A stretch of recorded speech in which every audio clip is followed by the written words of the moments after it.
I think all the switches are, even back from the Civil War, I'm looking up about when Lincoln suspended habeas corpus.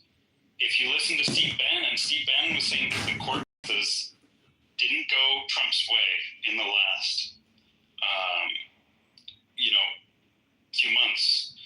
If he wasn't going to be authorized for what he's doing, he was going to just suspend habeas corpus and just say, yeah, there's precedent. This is a crisis.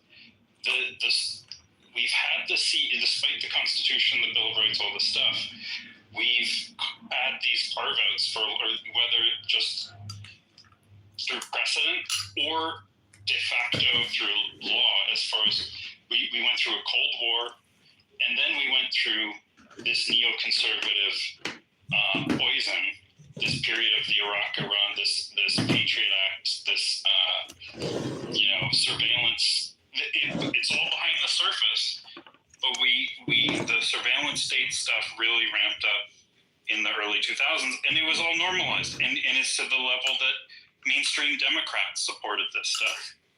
And all the levers have been there, and now with the Supreme Court leaning very heavily in the executive direction, all the levers are there to just be pulled one after the other as needed, so that basically it is a pretty unaccountable dictatorial presidency. The unified, what do they call it, unitary executive philosophy even that these people have. It's not good. I think this was basically been waiting to happen all the time. A lot of people did, a lot of libertarians or liberals, etc., who opposed the way things have been, all these rules that have been in place.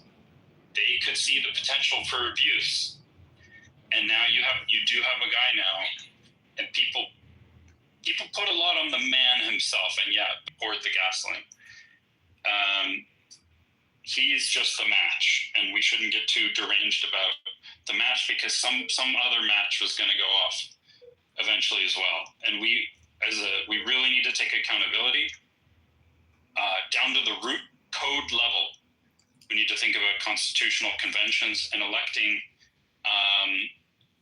representatives who are willing to change the Constitution and fix these holes. And I think take the power back to the representatives and to we the people again, and close all these loopholes very decisively. Thank you very much. Thank you, Double. Marshall mentioning that the president is contemplating enacting the Insurrection Act. See, this is what he does.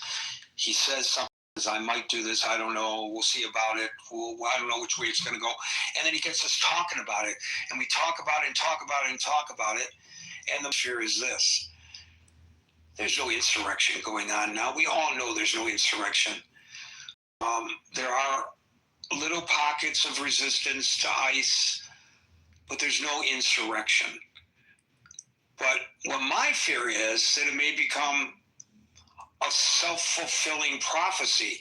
If they enact the Insurrection Act, if they suspend habeas corpus, people will feel they have no redress other than to act in an insurrection-like manner.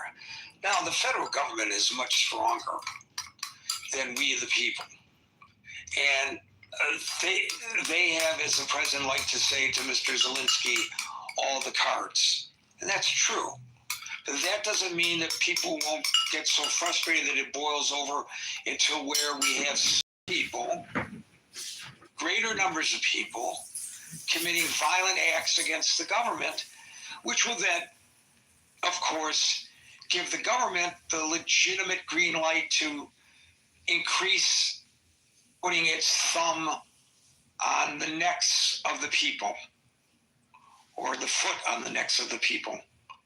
That's my fear. We're going into dangerous times, and Congress has got to stand up to this, and I don't think that they will. Not this Congress. Les, you get the last word. And thank you, Double. When the 2001, there were special sunsetted limitations to civil rights that were put into law.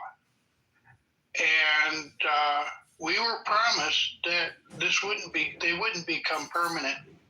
That this was just because it was an extraordinary thing that happened with Osama bin Laden. Well, Mr. bin Laden's been dead for 15 years. And the law is still here. The legislature has to step in because we are protected. You know, the founding fathers had it that we had to limit the power because men are corruptible, and you can't depend on always having George Washington as president. So we have laws, and so we got bad laws or laws that have been abused. We have to just sunset the thing as we said we would. The Patriot Act, which was,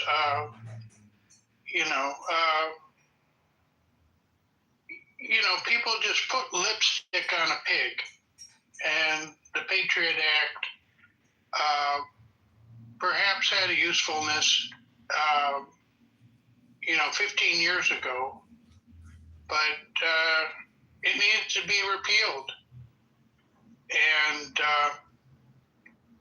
that's the root cause. Once you have that, then and also to kind of clarify what are not emergencies, what are emergencies, that where the executive can take over and be a dictator. Thank you. You know, there have been times in our nation's history, Les, where we've seen this happen here and in other countries. And I think people of your generation and mine grew up thinking, well, this could never happen here. This happened, this history. Lincoln suspended habeas corpus. But that's history. And yes, the Union did survive that. But none of us growing up, none of the baby boomers felt after World War II that this country could ever get to this point where civil liberties are in danger in the manner in which they are today, at least in the anecdotal instances that we are seeing. But now I think maybe we understand how, not just in the United States, but in other democratized societies, they have had in history a leaning towards authoritarianism, and if we're not careful, it's going to happen here. It's really very dangerous, and at our age, it's not us, as Ginny pointed out. It's our children and our grandchildren. This is what we're going to leave them. We're certainly not going to be known as the greatest generation like our parents' generation, you know. And Lincoln, this was a wartime act, and I could explain, but why he did what he did. But he believed that he knew that once he wasn't at war, he needed to have constitutional amendments to enact things like getting rid of slavery, the 13th Amendment, and then the 14th and the 15th Amendment. It was just, and we are not at war now. No one in Chicago in authority asked for Texas National Guard to come in and override the police.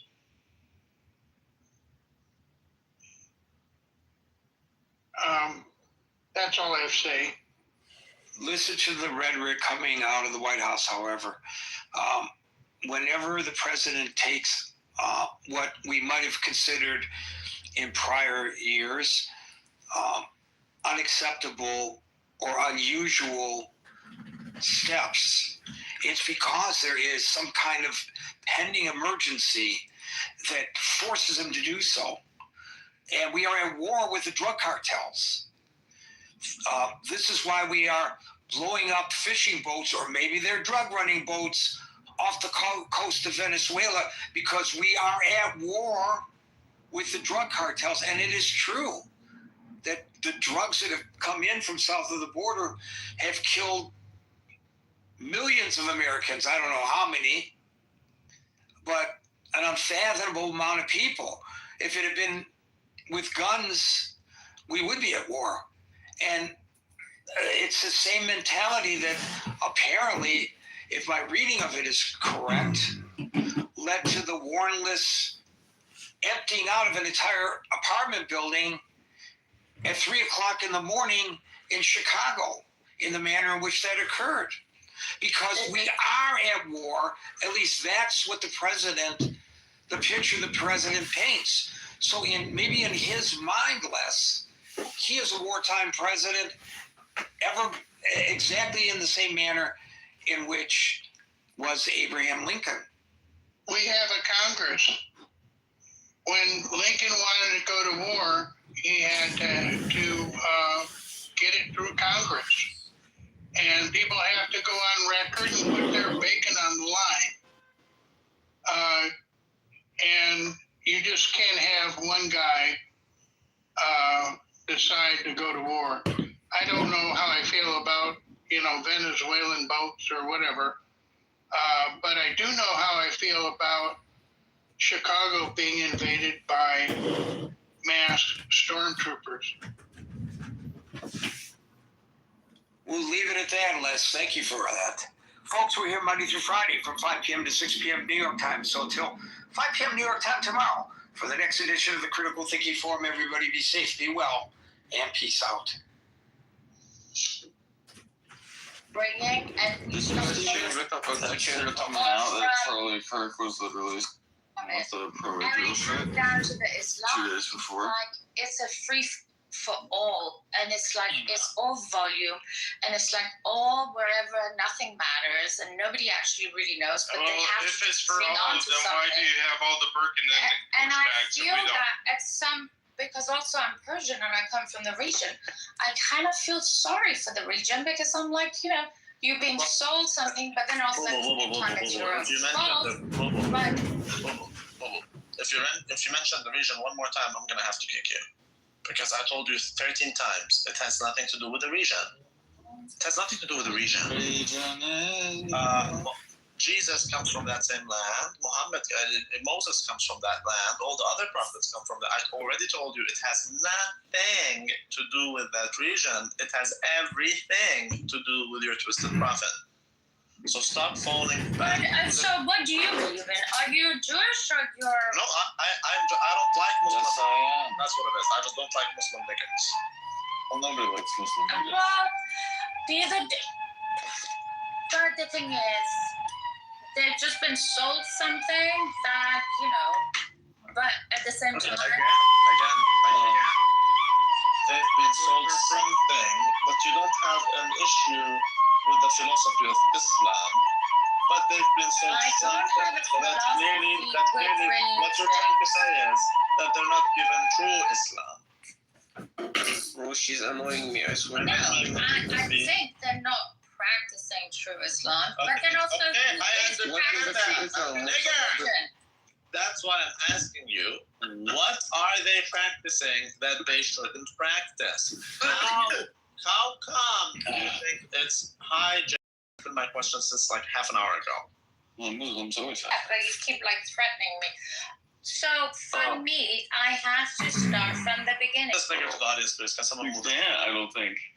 You I can cannot only kick him. Move this nigger to the. Whatever. You kick this nigger. I think, right? You can kick the nigger, it doesn't matter. Okay, kick her or move her to the audience, well, whatever. I can't with the audience. The next time she speaks, I'm not. Go ahead, speak, baby. Well, I mean, we don't have to agree. Well, What's your evidence? She said something. It's retarded, bro. So stupid. I'll agree with it, but yeah. There's nothing wrong with Islam, but there's something wrong with Muslims. So it's not Islam, it's the Muslims. Why? Because they do exactly what Islam tells them to do. Okay, so they've been fed a different type of Islam. Okay, so what are they practicing that they shouldn't practice, bro? That really shouldn't be that hard for you to say. If you believe that there is an Islam and then there's another Islam that those people have received, it should then be clear to you what are they doing that they shouldn't be doing as according to the true Islam. Go ahead. She can't answer. It's wild, bro. Just so dumb.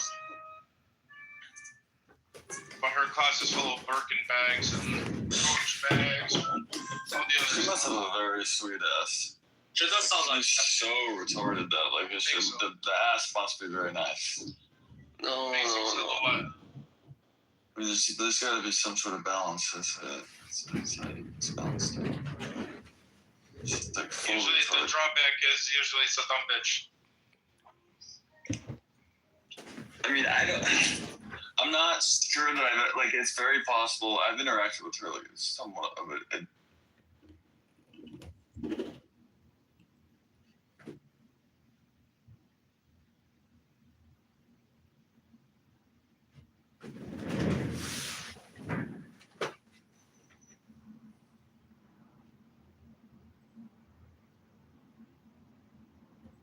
Doesn't break, so I want to elaborate. I want him to explain. It's like, oh. Yeah, but Kate Bobo has been dead for a long while, yeah? She's not showing up. Oh, she hasn't been? I don't know. I was in Ottawa this weekend, so I couldn't show up. But I didn't even come on Clubhouse. This is my first day.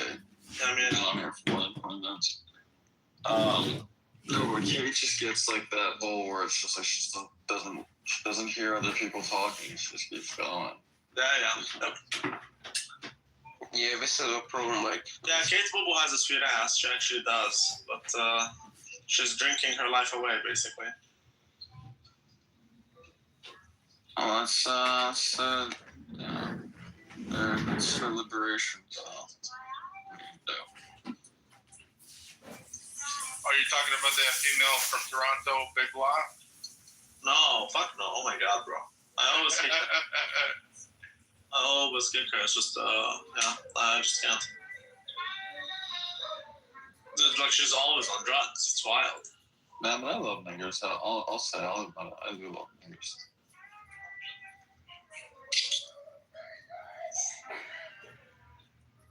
Let's try it. Did you see this shit that Candace released? which one?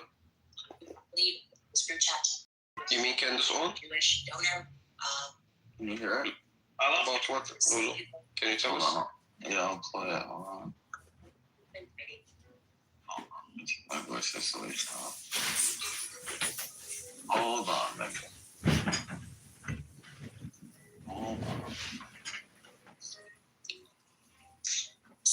Leave this group chat. The huge Jewish donor. You donate because we want to cancel Tucker.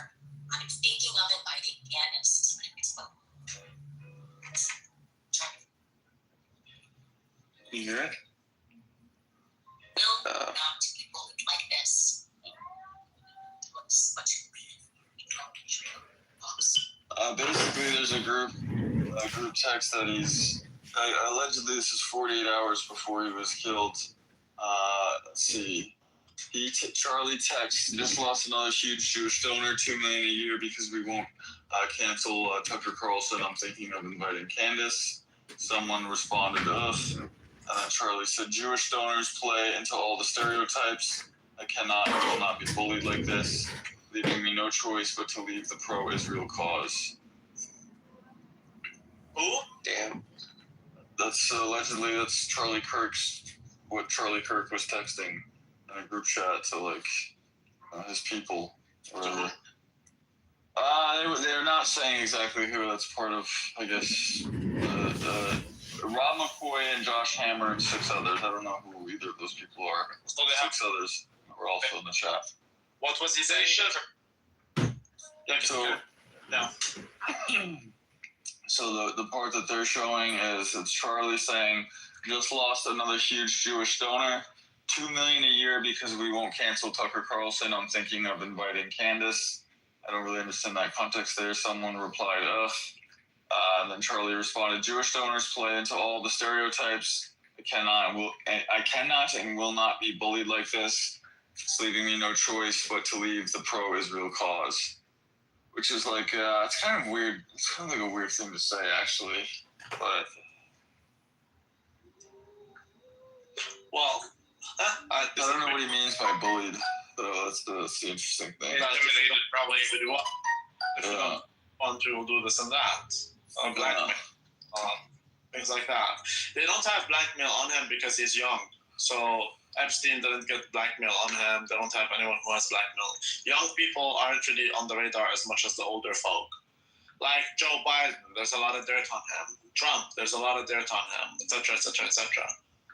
A young guy, hey, the Mossad will struggle a little bit to find, especially someone like Kirk, who's actually conservative and all that stuff. You're gonna have a hard time saying he has child porn, you know. So the Mossad definitely, like Israel, definitely struggles when it comes to, you know. So they pay him or whatever, but then anyways, he has the ability to rebel against them. I feel, and that's what he was. He was a whore, accepting their money, but then he decided to flip, and they killed him. It's beautiful. well, it doesn't seem like it's not necessarily he decided to flip. He refused to comply. Correct. Basically, they wanted him to, I guess, he was denounce complying. Tucker Carlson, and he said, Well, he was complying. He was complying, and he was taking their money, and he was. Yeah, He was trying to get the shekels before the shekel got him. I think it's interesting to look at their tax filings and shit to see like what were they. You know, I know he was like trying to do a legit cause, but what were they doing with all that money? Because they had a lot of money to throw around. Yeah, it's $500 million. I don't like. I'm just curious. Like, what does that actually get spent on? I don't know. They just give you money to do whatever they want. I mean, you created an amazing movie. You will accept the money. It worked. You will accept the money because it's money, and you will accept. But if you and they make you look good and whatever because they control all the things. And if you go against them, they hope you never go against them because they're giving you the money. But if you go against them, they have blackmail. It just so happens that this guy is no longer accepting their money, but they have nothing against him.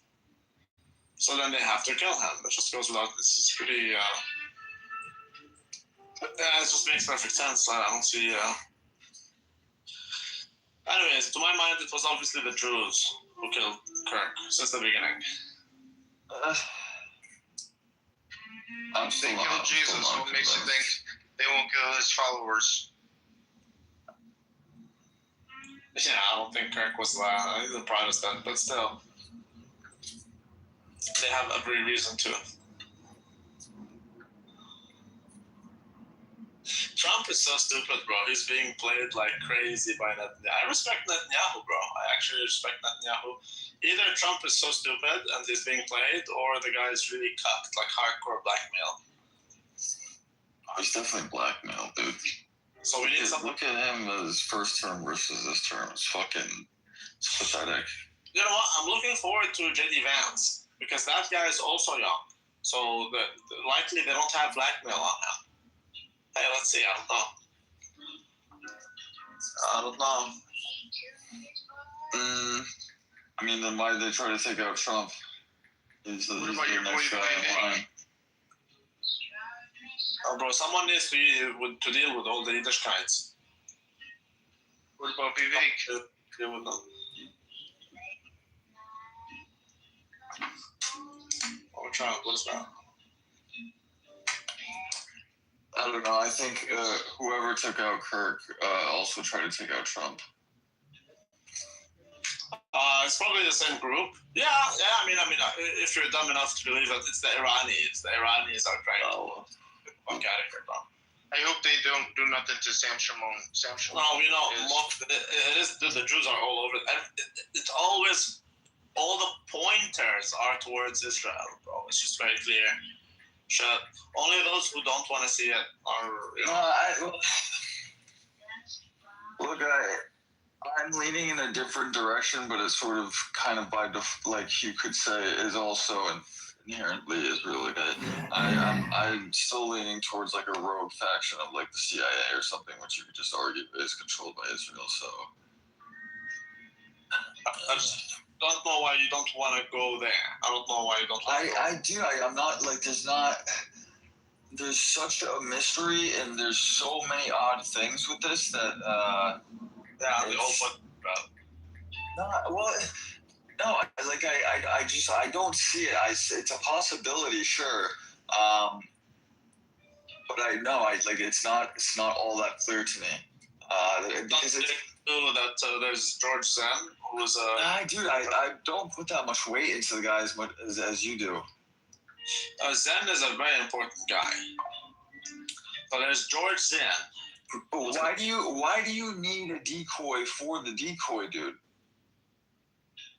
Well, what if I don't believe that Tyler Robinson killed Charlie Kirk. Right. So why do you need Zen?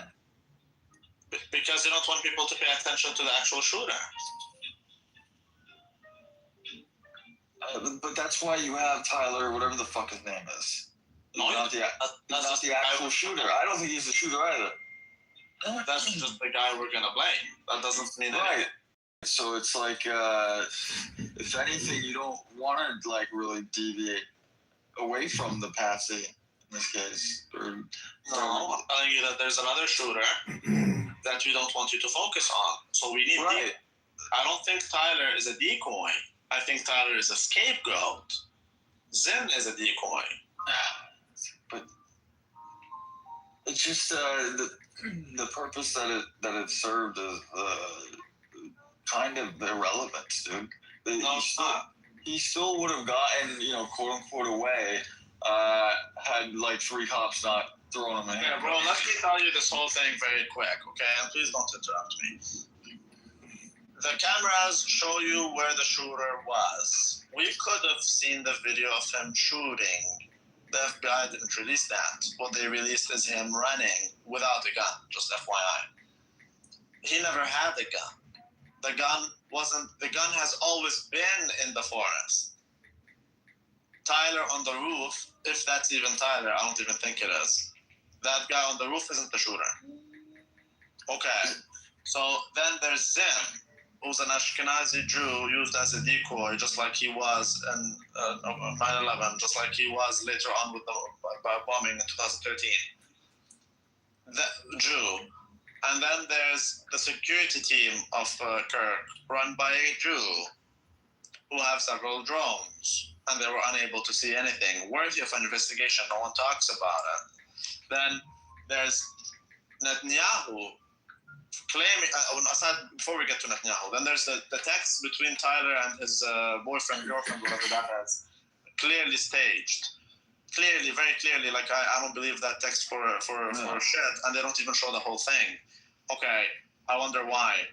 And then there's the Netanyahu coming to you with an alleged letter without even showing it to you or any of that stuff, making it seem like what's his name? Kirk is a super big friend to Israel because he has been in the past, but we know in the past 2 months he hasn't. We know that. Okay, so you're coming with a fake letter. You're not even showing it. And you're making such statements. When we've seen him being threatened by, what's his name, this Bill Ackman guy, we've seen him be pressured and all of that stuff. And now you're saying we find that there's him saying what he's saying in that group, or chat group, whatever, that he's no longer going to be bullied by Israel and so on. I don't see how it doesn't make sense to you, because Israel is all over it in terms of the security team. But they're all over him inherently. Look, just about everything you're saying, other than the Zen part. So that was my position like 2 weeks ago, and you were fighting me on it. It's not just the Zen part, bro. There's Zen. There's the guy for the security team, Jews.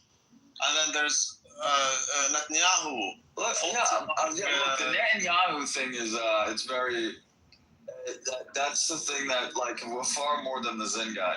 Right. That's what really makes me feel like, offering him a trip to Israel. Yeah, no, the We know what that thing means. is very bizarre. But no, it's not very bizarre. Everything. You know what I fucking mean. You know what I mean when I say that. Israel is the only beneficiary. Israel is the only one with motive, and Israel is the only one with opportunity. Hey, I'm sorry. Motive, opportunity. And you're the only beneficiary, not just motive. No, you're the only one with motive. Okay, so to my mind, it is very clear. No, they're not the only one with motive. No, that's not true. Well, they're the only beneficiary.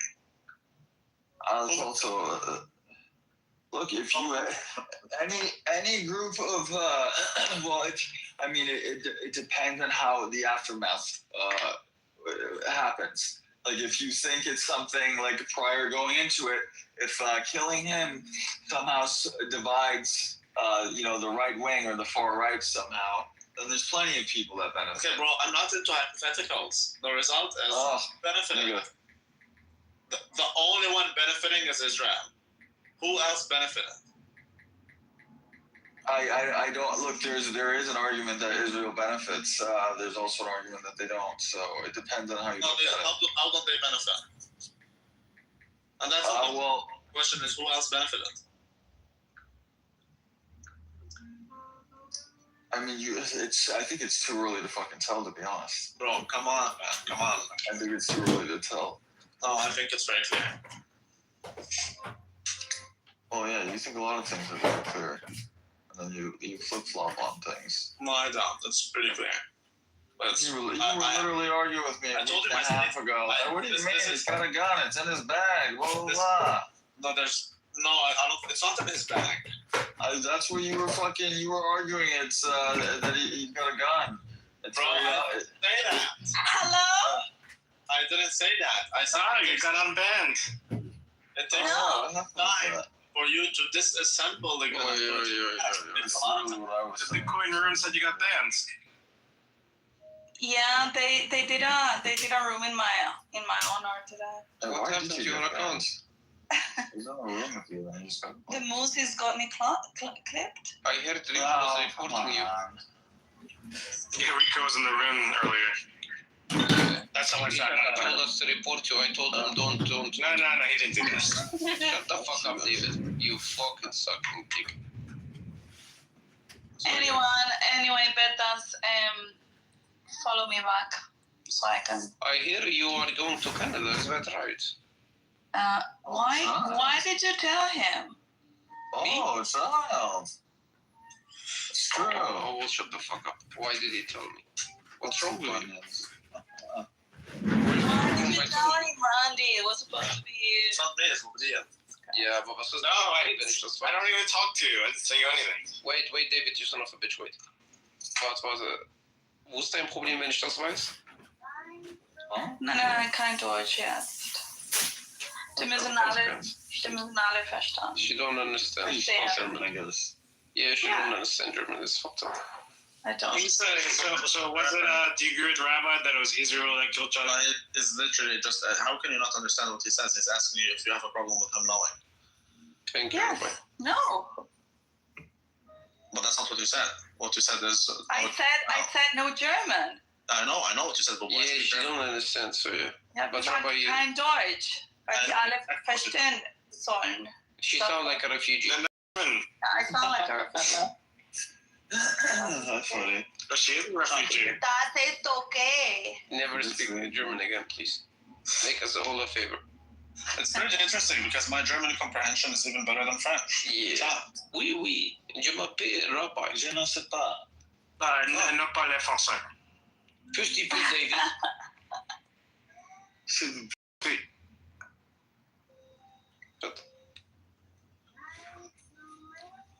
Only good. Well, only good that you know is your good. Everything I know is good. Otherwise, I wouldn't know it. I only know goodness. Isa, who killed Charlie Kirk? Obviously, the Jews. Oh my god. See? It's very obvious, bro. You guys are so dumb. It's just so stupid. It's so dumb, man. Yeah, you are so dumb. It's very obvious that everything points to one direction. Well, Lou doesn't agree with you. I'm not convinced. We're still not even fucking certain how exactly he was killed, dude. Yeah, because there's a decoy. No, I'm talking about like which direction did it come from? I know exactly which direction it came from. It came from like 4 o'clock.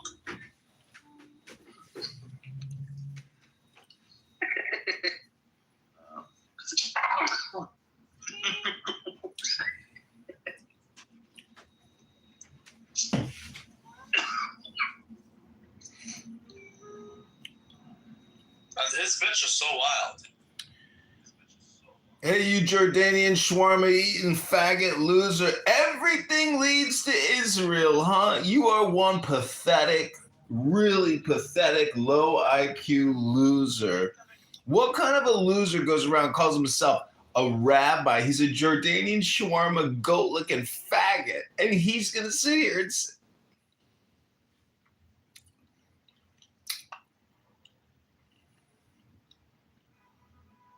بتاعي هنا في الغرب ولا That's the original.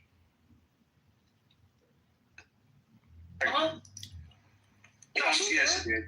Yeah, she did. She did that much, but she was like, Okay, she's not bad. She's not no, bad. she's not that bad. No, you thought we were joking. Like, I'm sorry, AB. We not used to white. There's some system holding back, some shit like that. But he's fine.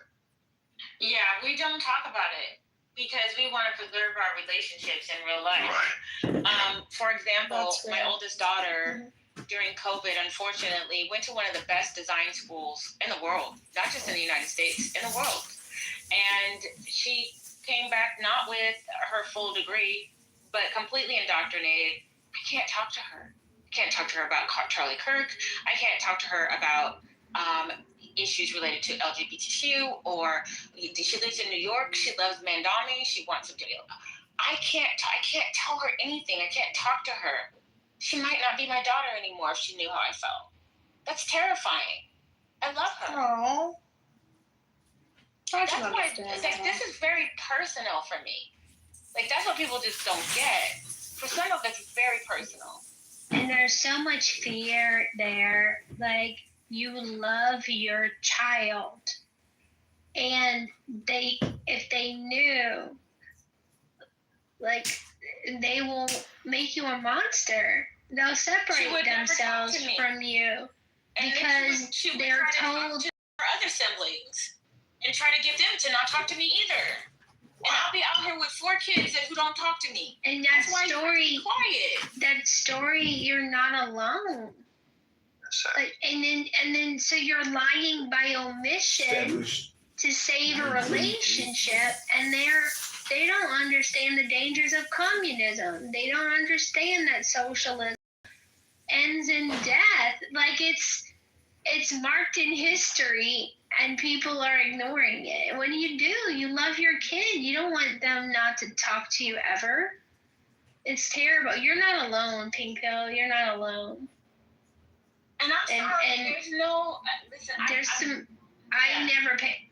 there's so many parents who didn't pay attention to what the public schools and the universities were teaching the children.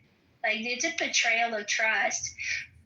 Parents sent their kids to you so that they could have a good life, and instead you've made them angry, bitter, and afraid. How dare you?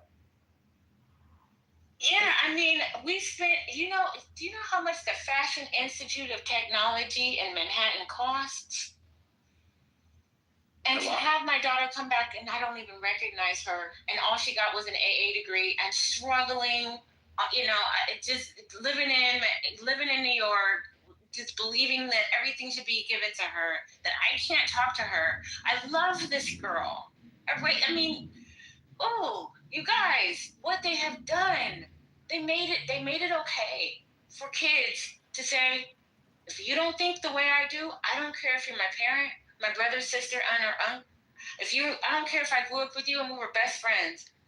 I will abandon you.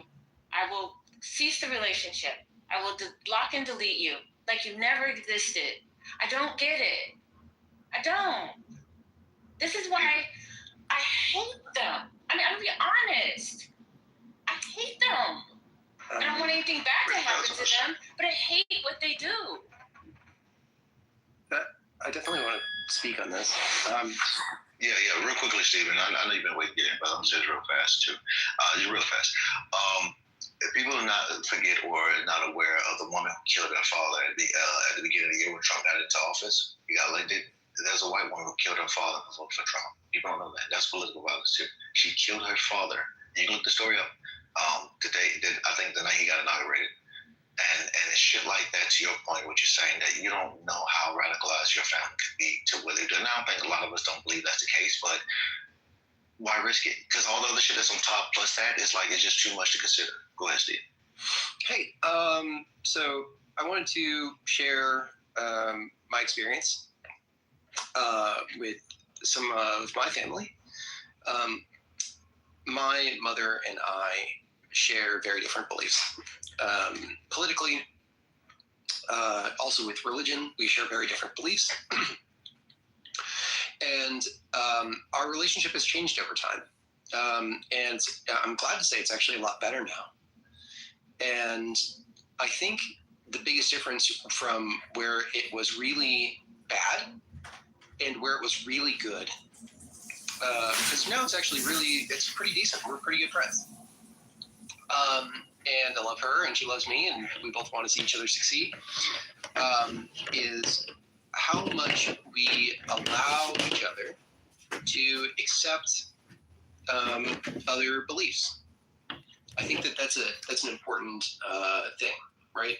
I think if I looked at my mom and I'm like, well, what my mom believes is wrong, well, that would instigate like a really defensive response, and then she would say, well, what you believe is wrong, and then I would, and I'm in the right, and blah, blah, blah. And then it becomes this fight, right? But if you first start with hey, we have different beliefs and I could totally be wrong. And, I'm happy to share why I believe these things if you're interested. But if you're not interested, that's okay too. We can talk about a variety of things that are, that celebrate our strengths. I think that a really important another really important piece of why our relationship got better is we looked to each other's strengths. And although I may not agree with my mom on, matters of politics or religion, on finances, she has an incredibly strong perspective on things like building long-term relationships. She has a lot of strengths. And me diving into what I really respect and the parts of her that I really respect and really want to learn from. And she also does that with me. She looks to my strengths and she learns from me in the parts where I'm strong. That's really helped our relationship. So it's not always about what we disagree on. It's also about, hey, what is this person inherently good at that I could really learn from? And those have been some of the things that have improved my relationship with my mom a lot. Yeah, I mean, that's what I've had to do.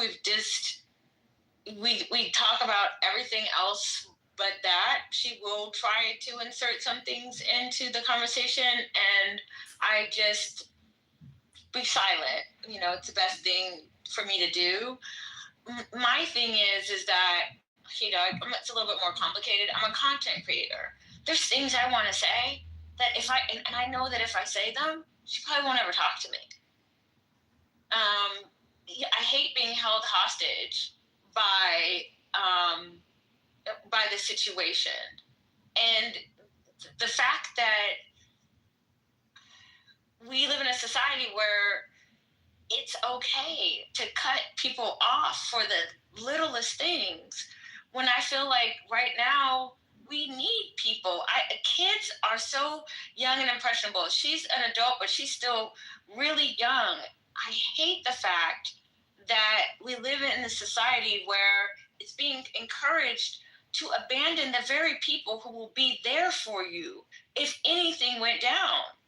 I don't care what her political beliefs are. If she needs me, I'm there. And the fact that it's being encouraged for, children to separate from their family members because they disagree on politics, where are they supposed to go? It's not like people are making all these friends. Like, this isolates people and makes them more vulnerable for the government to control them. When you have your family is your first and last line of defense. And the fact that this is being encouraged, like, well, we'd all be okay without the support of people who love us regardless, that's my problem. And I only see one party doing that. And that is one of the 99 other things that makes me believe that they've become evil. And what party is that, by the way, doing that? The left. Democratic Party, particularly the Progressive Socialist Communist Party. That part. Yeah, like when they on the View, they was recommending people not spend the day of Thanksgiving with their family if you voted for Trump, because of course the election was in November. So they were saying that, yeah, if you voted for Trump, don't spend time with your family. That was also a survey, I'm gonna pull up a study too, that said, they asked the question that if you would you have, if you're a liberal with conservative friends. So that's people on the left, would they have conservative friends? They said no. That's people on the right, would they have liberal friends? They say yes, which is, it's black and white. The right has more tolerance in general, let alone for people on the left. The left has almost no tolerance, not just for the right, but even for their own fucking party. So if you're on the left like Bill Maher, who's been outcasted, Joe Rogan, RFK, Tulsi Gabbard, these people are still on the left essentially. Yeah, they're with the Republican Party, being part of the administration, but they're still left-leaning. Amber Rose, the list goes on. We can go down a road of people, a slew of people who've been outcast or demonized because they have criticized their own party. And that party has no tolerance for dissent. You have to get down or lay down. It's pretty much gangster style over there. Yeah, from my experience, the people on the left, yeah, I agree. Like they'll just cut you off completely if you disagree with them. But the people on the right, what I find very interesting is even though you guys might vote the same, or you might have the same religious views, if you disagree with something in the religious view, or if you disagree with something in the political party that you both vote for, they'll cut you off just as fast. And that's been my experience. Okay, just to be clear, I'm not that it really matters, but I do lean socially left. I think it's important, or I guess the way I see it is that anyone that's leveraging indoctrination, whether it's left or right, I think that should be just sort of highlighted, right? And I think it would help both sides, no matter where you fall, to know how to identify indoctrination and to know when people are using indoctrination techniques versus what I think would be better alternatives for teaching. So what are some of the indoctrination techniques that you see? So Curious. I asked ChatGPT, how can you tell if you're being indoctrinated? Which I think is like a really important thing, right? Like I was like, how do you know, right? Like, and they said, okay, one is check the goal. If the goal is to give you tools to think, not what to think, and you're taught methods, ways to evaluate evidence, and competing views. With indoctrination, the goal is to make you adopt a specific conclusion or belief, often without showing you viable alternatives. So which party do you think right now is doing that? They both do to some degree. Can you give us like an example of the left doing it, just so it can make more sense? The left doing indoctrination. I think saying. How about trans women or women? Sure. Yeah, that would be a great example. Their views towards the LGBTQIA community, they believe their opinions are right, and anyone that has different opinions than theirs would be wrong, right? That would be a indoctrination sign, right? And you'd see it on the right with nationalism, right? Anything that's you should be fighting for the United States and the values of the United States, and if you're not, then you're against us, kind of thing. Well, I mean, okay, can you put it to a policy? So, like, I gave you the example of women are women. I can give you another example. White men are the most dangerous threat to America. This isn't the entire left that does these things, and it's not the entire right that does these things. I think it's more important to look at the methods used for either side. So yeah, maybe we should, I get where Pink Bill's going. There's a lot of frustration with us. Of course. We've seen what happens when people mispronoun people, and it's ugly. And we can try and find the opposite and equal from the right, coming from the right. I think going back to what are the propaganda techniques that you just referenced earlier, like keeping it away from examples, I think that'll help the discourse better, even though I'm right there with you, Pink Pill, and I want to go toe to toe, and I want to say, you don't understand that a couple nights of Jimmy, whatever his name is, off of late night TV doesn't equate to the thousands of conservative, regular people who had their voices silenced on social media because the FBI and the government got involved with Twitter and started canceling people who had diversity of thought. But see, here's the thing: you're calling people Nazis. You're calling people fascists. Some are. You're getting people killed. And it's like, I don't see it on the other side. What I do see is people on the left who wanted to, who had, like, maybe agreed 97.3% with everything that the left was saying, any particular narrative on the left, and then being completely excommunicated. That's what I've seen. What I've seen on the right is, not perfect. I've experienced racist folks on the right, but for the most part, who I engage with, especially on X, it's like a diversity of thought. They're okay if you don't, and they're not calling you names. They may call you dumb or retarded or something like that, but that's like Gen Z talk. I mean, that's Gen X talk, right? I'm Gen X. We would call everybody retarded. Like, that doesn't bother me. What bothers me is when somebody tells me that you must believe this, and I don't want to hear anything else. If you deviate from this, you are a bad person, and you probably should die. We've got this guy, what's his name, Jay Jones, who's running in Virginia, who says that he would like his political opponent to have 2 bullets in his head and also get his kids killed because maybe he'll get his personal policies that he wants to get pushed through. I'm only seeing that on that side. I'm just not seeing it on the other side.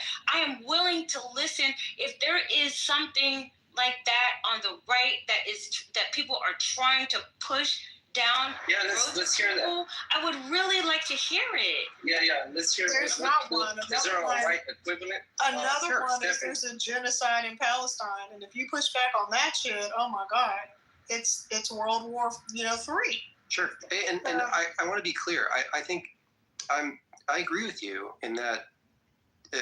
I agree with you in that those are terrible methods, right? Those are bad things to do, and they're hurtful methods. But I think it's much more important not to blame the left for the method, but to blame the method itself, because there are people in the right that use hurtful methods, and there are people on the left that use hurtful methods. They both, and I think it's more important to look at the method than the viewpoint.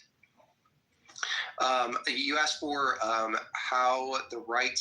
I asked ChatGPT how the political right, I asked for examples of both the right and left, how they indoctrinate people.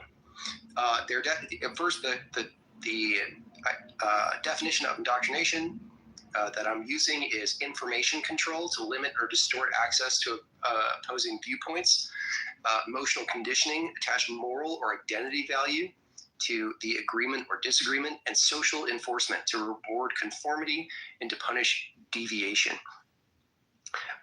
So how the right commonly addict. Can you share that with me? Can you DM me that? That's sure. Awesome stuff. Yeah, Thank you.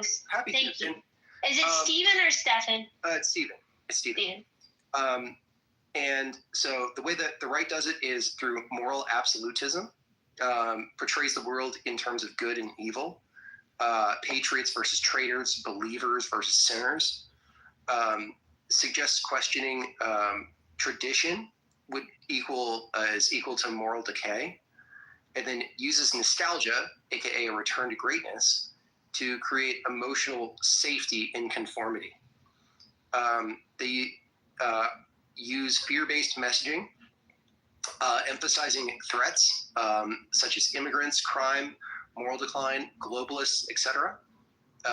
They use fear to justify authority or strong control, aka we must unite behind our leader or we lose our country. Reverence for authority, including religious, military, or national symbols used to sanctify political loyalty. And dissent is framed as disrespect or betrayal rather than civic participation.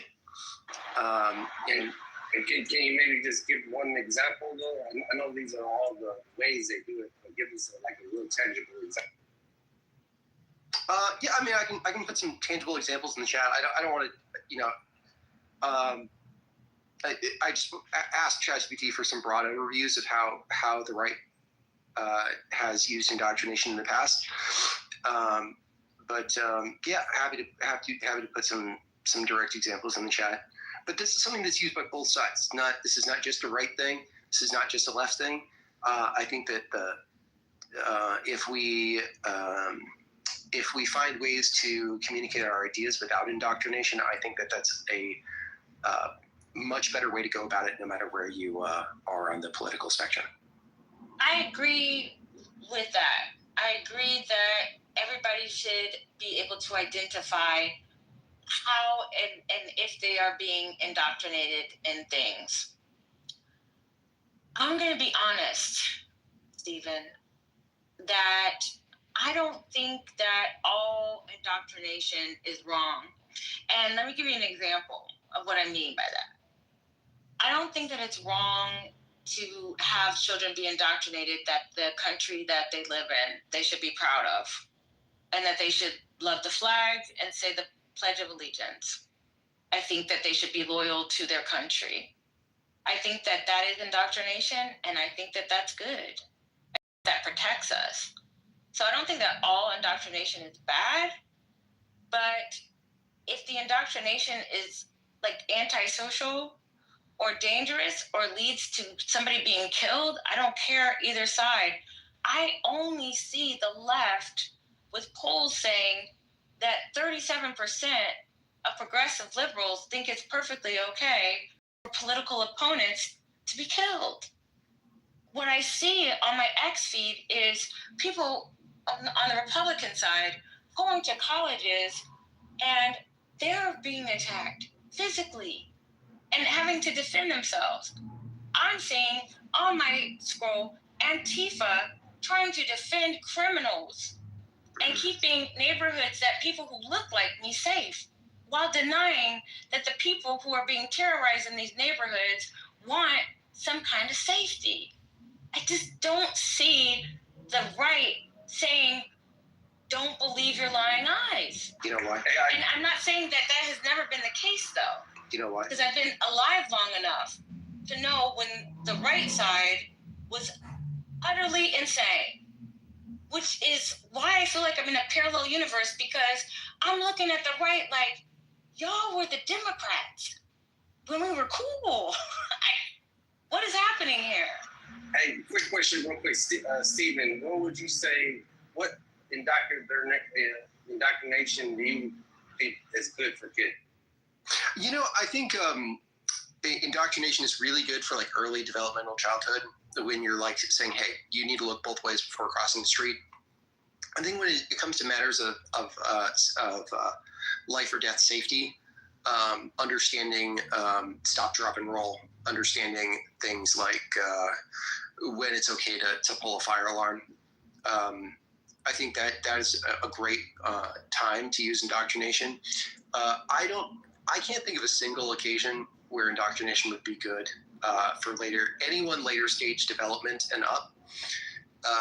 I think if you're above the age of 16, I can't think of a single situation where indoctrination is a good thing, because you're now you're able to think critically now. So I think using indoctrination techniques on adults is very powerful.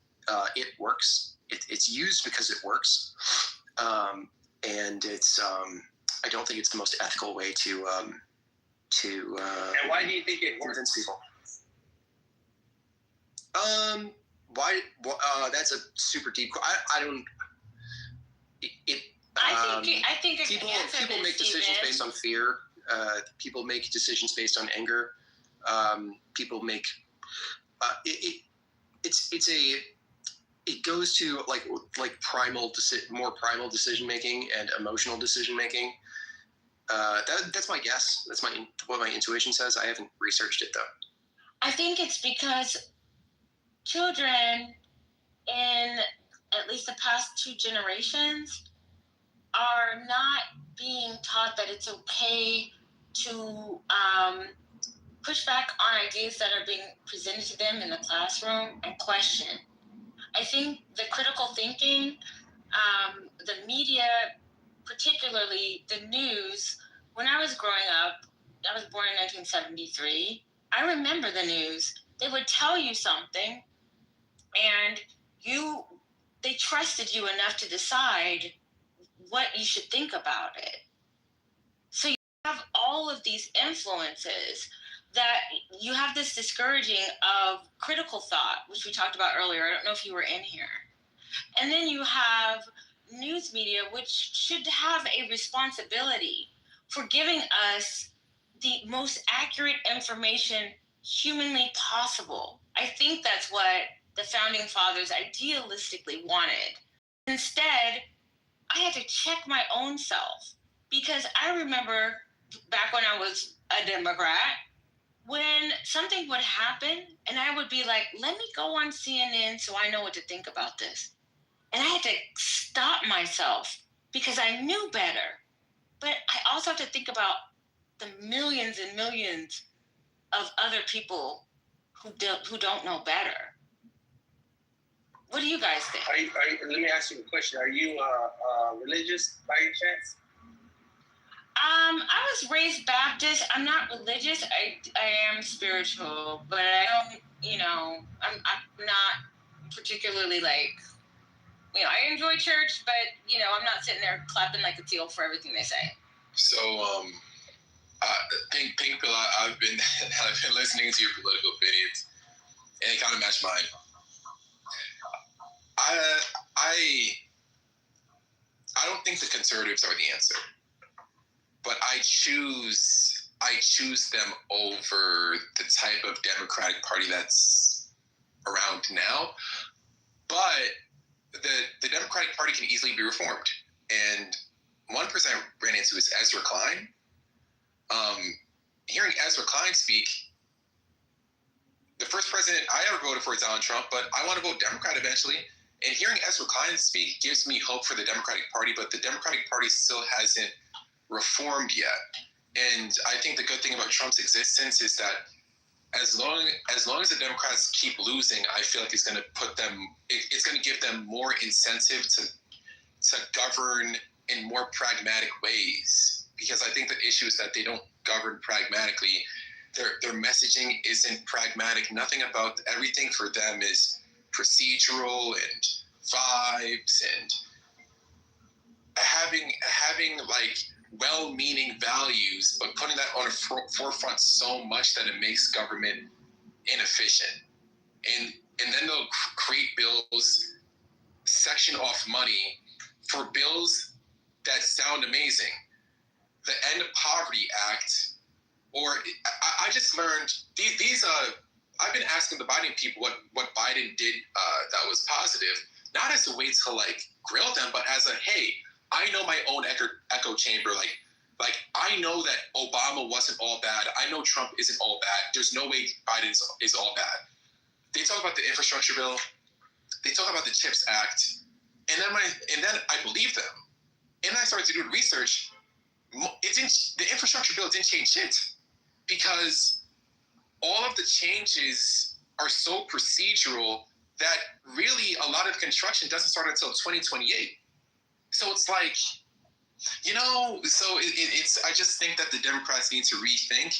And there's a few people in the Democratic Party who understand that they need to rethink. What's fucking up the Democratic Party are the people on the left, the leftists. The leftists who just screams over and over and over again that billionaires are bad and that race, like it's just like they don't have any policies to make the world better. They just critique everything and they don't have any solutions. Hey, that politician that you like I can't say, I forgot his name, but can you describe the policies he supports? So Ezra Klein, if you just look up Ezra Klein and look at him talking about his book called Abundance. Well, the ones that specifically that you like about him, just curious. He isn't a politician. He's a reporter at the New York Times. And what I like about what he's saying is I'm a pragmatist. I'm not I'm not a super partisan person. I vote for Democrats if I believe that they're better. I will vote for Republican if I think, I'll vote for anybody. He's just really just like him, but he's not telling you what he's standing on. No, he's telling you what he's standing on. He works at the New York Times. Yeah, go ahead. Just name 2 or 3 of them. Just 2 or 3. That's it. Yeah, so he is a New York Times bestseller. He's a reporter for the New York Times. So obviously he's a liberal. He's a forever blue person, right? But he's a forever blue person that understands what the Democratic Party is doing wrong. I get it. What you're describing him as a pretty cool person. What I'm asking for is, has he put his neck out on the line for any particular issue? Yes. So let me tell you what issue he talked about. So before the 2024 presidential campaign, about 2.5 years before it even happened, he was criticizing the Democratic Party openly because he wanted them to have open primaries. He kept telling the Democratic Party that if you guys keep Joe Biden as a nominee, you're going to lose. If you wait too long, you're going to lose. So that was one. In terms of like him and the environment, he's also pretty big on the environment. He's what I know there's a buzzword, you call him a classical liberal. He's a moderate. To me, he's a moderate, pragmatic liberal. I think, and I don't know if you agree with this, but I think the big issue is people vote for people who they just like, but they're not like very well informed of the actual policies and how those policies affect things. They're more like personality and character. Yeah, but Ezra isn't a politician. So like if you're looking for an exact Trump wasn't a politician either, but when he stepped out, he made it very clear. He put a line in the sand and said, "Hey, this is what I'm supporting, and this is what I'm gonna do." Blah blah blah. I'm not saying Ezra's name as a way to say this is the future of the Democratic Party. Hell no. I'm not saying that, even though if he was, I would vote for him. I'm saying that I don't want to give up on the Democratic Party, or I don't want to fully just be like, okay, Republicans are the answer. Bless you, Oni. Because thank you. I don't want to just say Republicans are the answer, because there's something emerging from the Democrats that is seeming a little bit self-aware, but they're not there yet, you know? I think the American Party is our only hope. The what party? Elon Musk's party, the American Party. That ain't gonna happen. That's hilarious. Listen, real quick, I know some of you guys hopped in. I want to ask Steven. Steven, you still there? Yes, yeah, I am. Yeah, hey, a long time since we spoke to. Good to see you. I don't even know if you remember, but I remember you. Yeah. Okay, yeah. I was going to ask you, as far as the space, since you're left leaning, how did you take the reaction to Charlie Kirk's death from the left? Not just your specific view. Well, I guess both. How did you view it, and how did you see your party viewing it? Like, do you align with the general sentiment, or at least the sentiment of them celebrating? How did you view that? My general view is that I celebrate the ability to speak freely about subjects that I personally disagree with. I prioritize freedom of speech over someone that disagrees with me in every instance. I think that's where freedom of speech matters. It matters when you disagree with it. Otherwise, it wouldn't matter. You wouldn't need freedom of speech.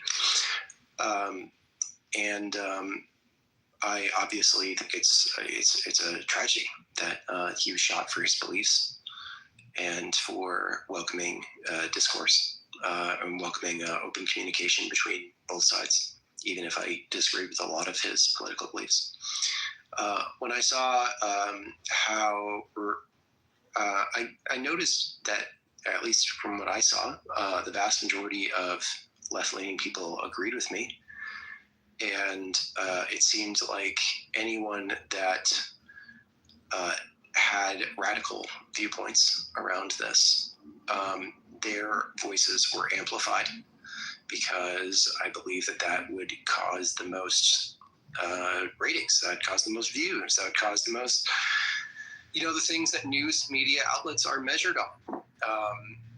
That's what would get the intended results for both sides.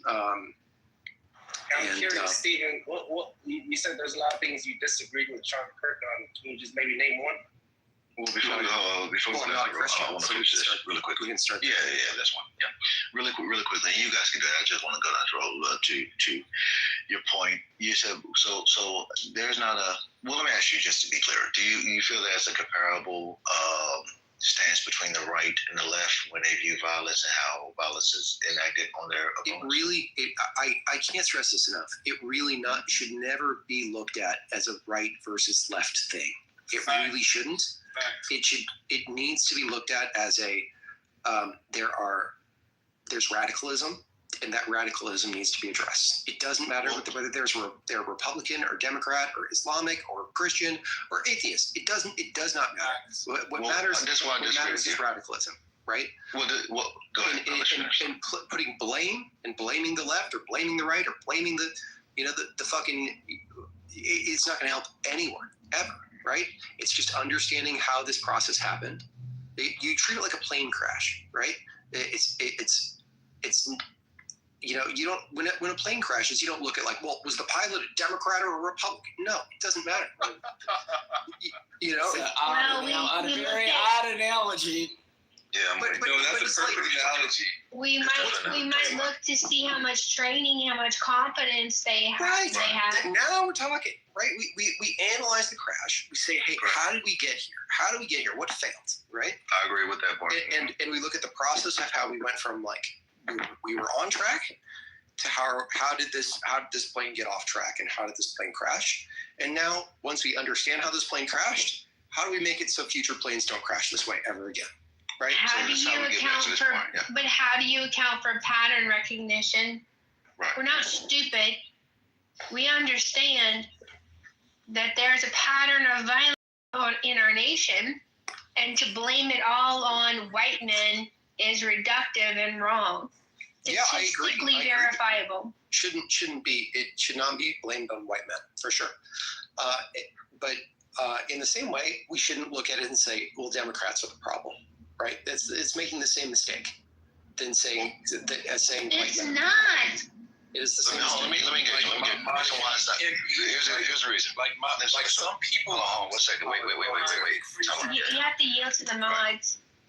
Yeah, the reason why it's a problem because, as you said, Stephen, it's not just isolated in an incident, which I agree. You're right. If car accidents happens, plane crash happens, violence happens. We're talking about the culture around the violence, right? So if a group support this particular thing, so I want to make an analogy, but I don't want to make this longer than it have to be. If a culture is supporting certain activity, then you do blame that group or culture for that. And right now, the leftists do tend to have a violent culture. It's not just isolated in this assassination, because as you stated, the question was, how did we get here? I believe a lot of us saw us getting here a long time ago when we saw one Trump being attempted to be assassinated several times, Brett Kavanaugh, the riots and whatnot. So there's a litany, and not just the things that are happening, but how people are treated. So when it's a response to say it's mostly peaceful, or you're undermining the actual violence, not reporting on it, etc., this creates a culture to where violence can prosper, can be more abundant. And now we have it escalate to the point where someone actually died, which someone could have died before, again, Trump and several other people. So what I'm saying is that the way we respond to this speaks more volumes than what happens, because we can't control individuals, but we can control how we treat this situation. And for one group to say that it's okay and to call for more of it, I think that is indicative of that side.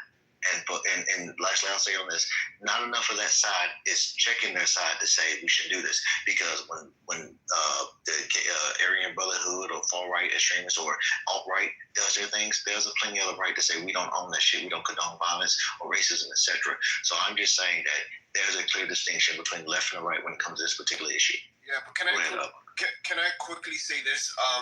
This is why I disagree with you, to be honest, because there's actually no evidence or proof that, even with the Charlie Kirk assassination, that it was actually a left-wing guy. Tyler. We're not doing that. But Time out.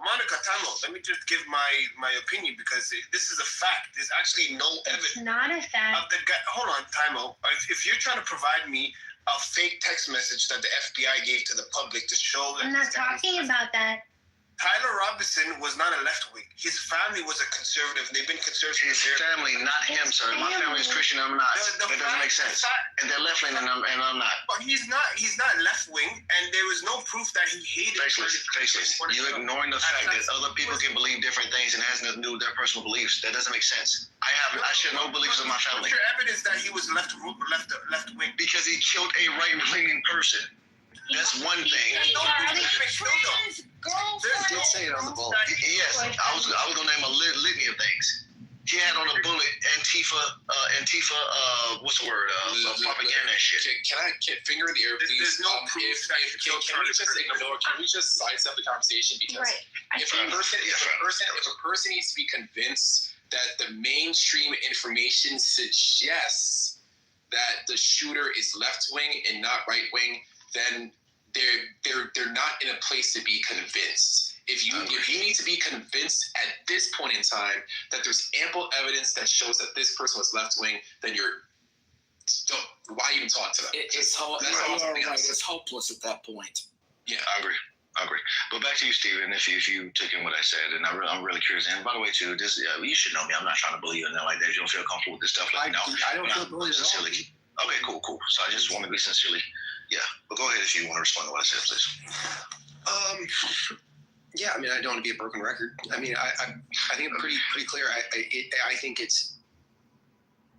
we improve as a country when we attack the wrongdoings, right? And we degrade as a country when we look at a problem and we say it's the left or it's the right or it's the blacks or it's the whites or it's the men or it's the women or it's the Christians or it's the atheists. I think our country gets a little bit worse when we do that, and it gets a little bit better when we say, hey, let me cut you here. Let me ask you something. But what if that is the case, though? What if that is the case, that this group is, well, so let me ask you then, the next question is, how did we get here to where not that what happened, but that that the side that it happened on, well, the side because he's left leaning, well, how did that side appropriate it? Like the right didn't celebrate it. Like the right did not celebrate Charlie Kirk getting shot, and even the alt-right or far-right people did not celebrate it. There was a specific demographic. You always say you don't think the left celebrated Charlie Kirk's getting killed? No, I don't. Really? I really don't. And I think that it's very easy to take a very, very, very small minority and say this is what the left is saying. But you couldn't do that with the right. Is the point? You can do that with the right. You can do that with any side. You can do that with any race. You could not do that with the right. You cannot do that with the right. And I'm not trying to do. I'm telling you, the reason why you don't see it on the right because it almost doesn't exist at all. Like when the lady in Minnesota, the congressman or whatever got assassinated, we didn't celebrate that. And the lies they keep saying about Trayvon Martin and George Floyd, people are not making fun of them because they died. Because they died, they made fun of them in abundance. They made fun of them because the left was propping them up as like these good, outstanding citizens, which is still wrong. I'm not. It's not. It's not. Wait a minute. Like, I'm not making that accusation. I feel like you're like I got the right to vote when I turned 18 in 2016, and the first person I voted for is Donald J. Trump. Oh, my country. I love my country. You know what I'm saying? What? I'm just saying. I think you're being a little bit unfair right now, Free. Like you can't say, "Hey, we did it too," but when we did it, it was for these reasons. And it's not the same. No. Like, for the people, actually, no. The point I'm making is for the people he's talking about, that actually happens right. Is a fringe minority that does it. The right doesn't stand by people making fun of George Floyd or dead people in general. And when they do it, it's not for the same reason. Making fun of someone that is dead and making fun of someone because they died is two different things. That's not the same. Yeah, I know, but the right has done it. I think both. So this is my thing. I completely agree with Stefan. What he's saying is completely correct. And it seems like what we care more about is finding a perpetrator instead of I care more about fixing a problem. No. That is the solution. The solution is to check your people, sir. Check your side. Your side is getting out of hand, and they are calling for more of this. And you're saying it's fringe, but it's not. Today, like people, she was just in here. A guy named Jay Jones just called for the assassination of his political opponent. He's a politician. Yeah. This is insane.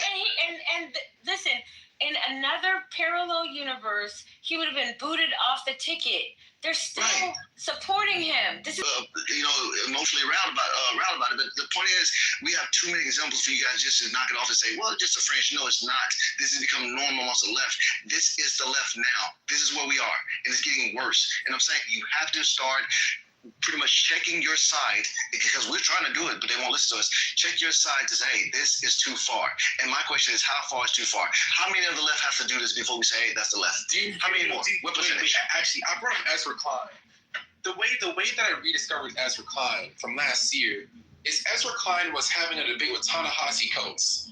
And Ezra Klein, the Forever Blue Democrat, wrote an article 12 hours after Charlie Kirk's death saying that Charlie Kirk did politics right, and his politics and his death was a tragedy, and it's bad for every single American that Charlie Kirk was assassinated. He was for look up Ezra Klein on YouTube, Charlie Kirk article. Every single person on his side, the left, every single person, I mean just the loudest people, are hanging him upside down and hitting him. Are they leftists? What do you mean? Some of them are leftists. Some of them aren't. A lot of them. No. See, again, you're being dishonest. What people on the right or indifferent are hanging him? Because you know it's the left. I'm saying that there are Democrats who are calling out the thing that happened with Charlie Kirk. No, I get that. That's not the issue. We know that's happening. We know it's just not happening enough. We get it. I know that Democrats don't align with that. I don't think you're changing the discussion now. I'm saying the people who think that, which I think it's a silent. You know what a silent majority is? I know what you're saying. Yes, we get it. No, I get it. I know most people. Listen, I said most leftists have an issue with him. Yeah, most leftists probably agree with Stefan and a lot of us. The problem is there's a growing minority. I said most. If that's what you're saying. Because there's a difference between a leftist and a Democrat. Gotcha. Okay, fair enough. Most Democrats. When I say left, I'm talking about all of the left. So that's everybody. That's what I'm saying. But what I'm saying I'm saying there's a growing minority that is a problem, and they're getting out of hand, and just keep growing. But go ahead. Okay. This comes from my question of how can you tell if you're being indoctrinated? And number 7 is look for black and white worldviews.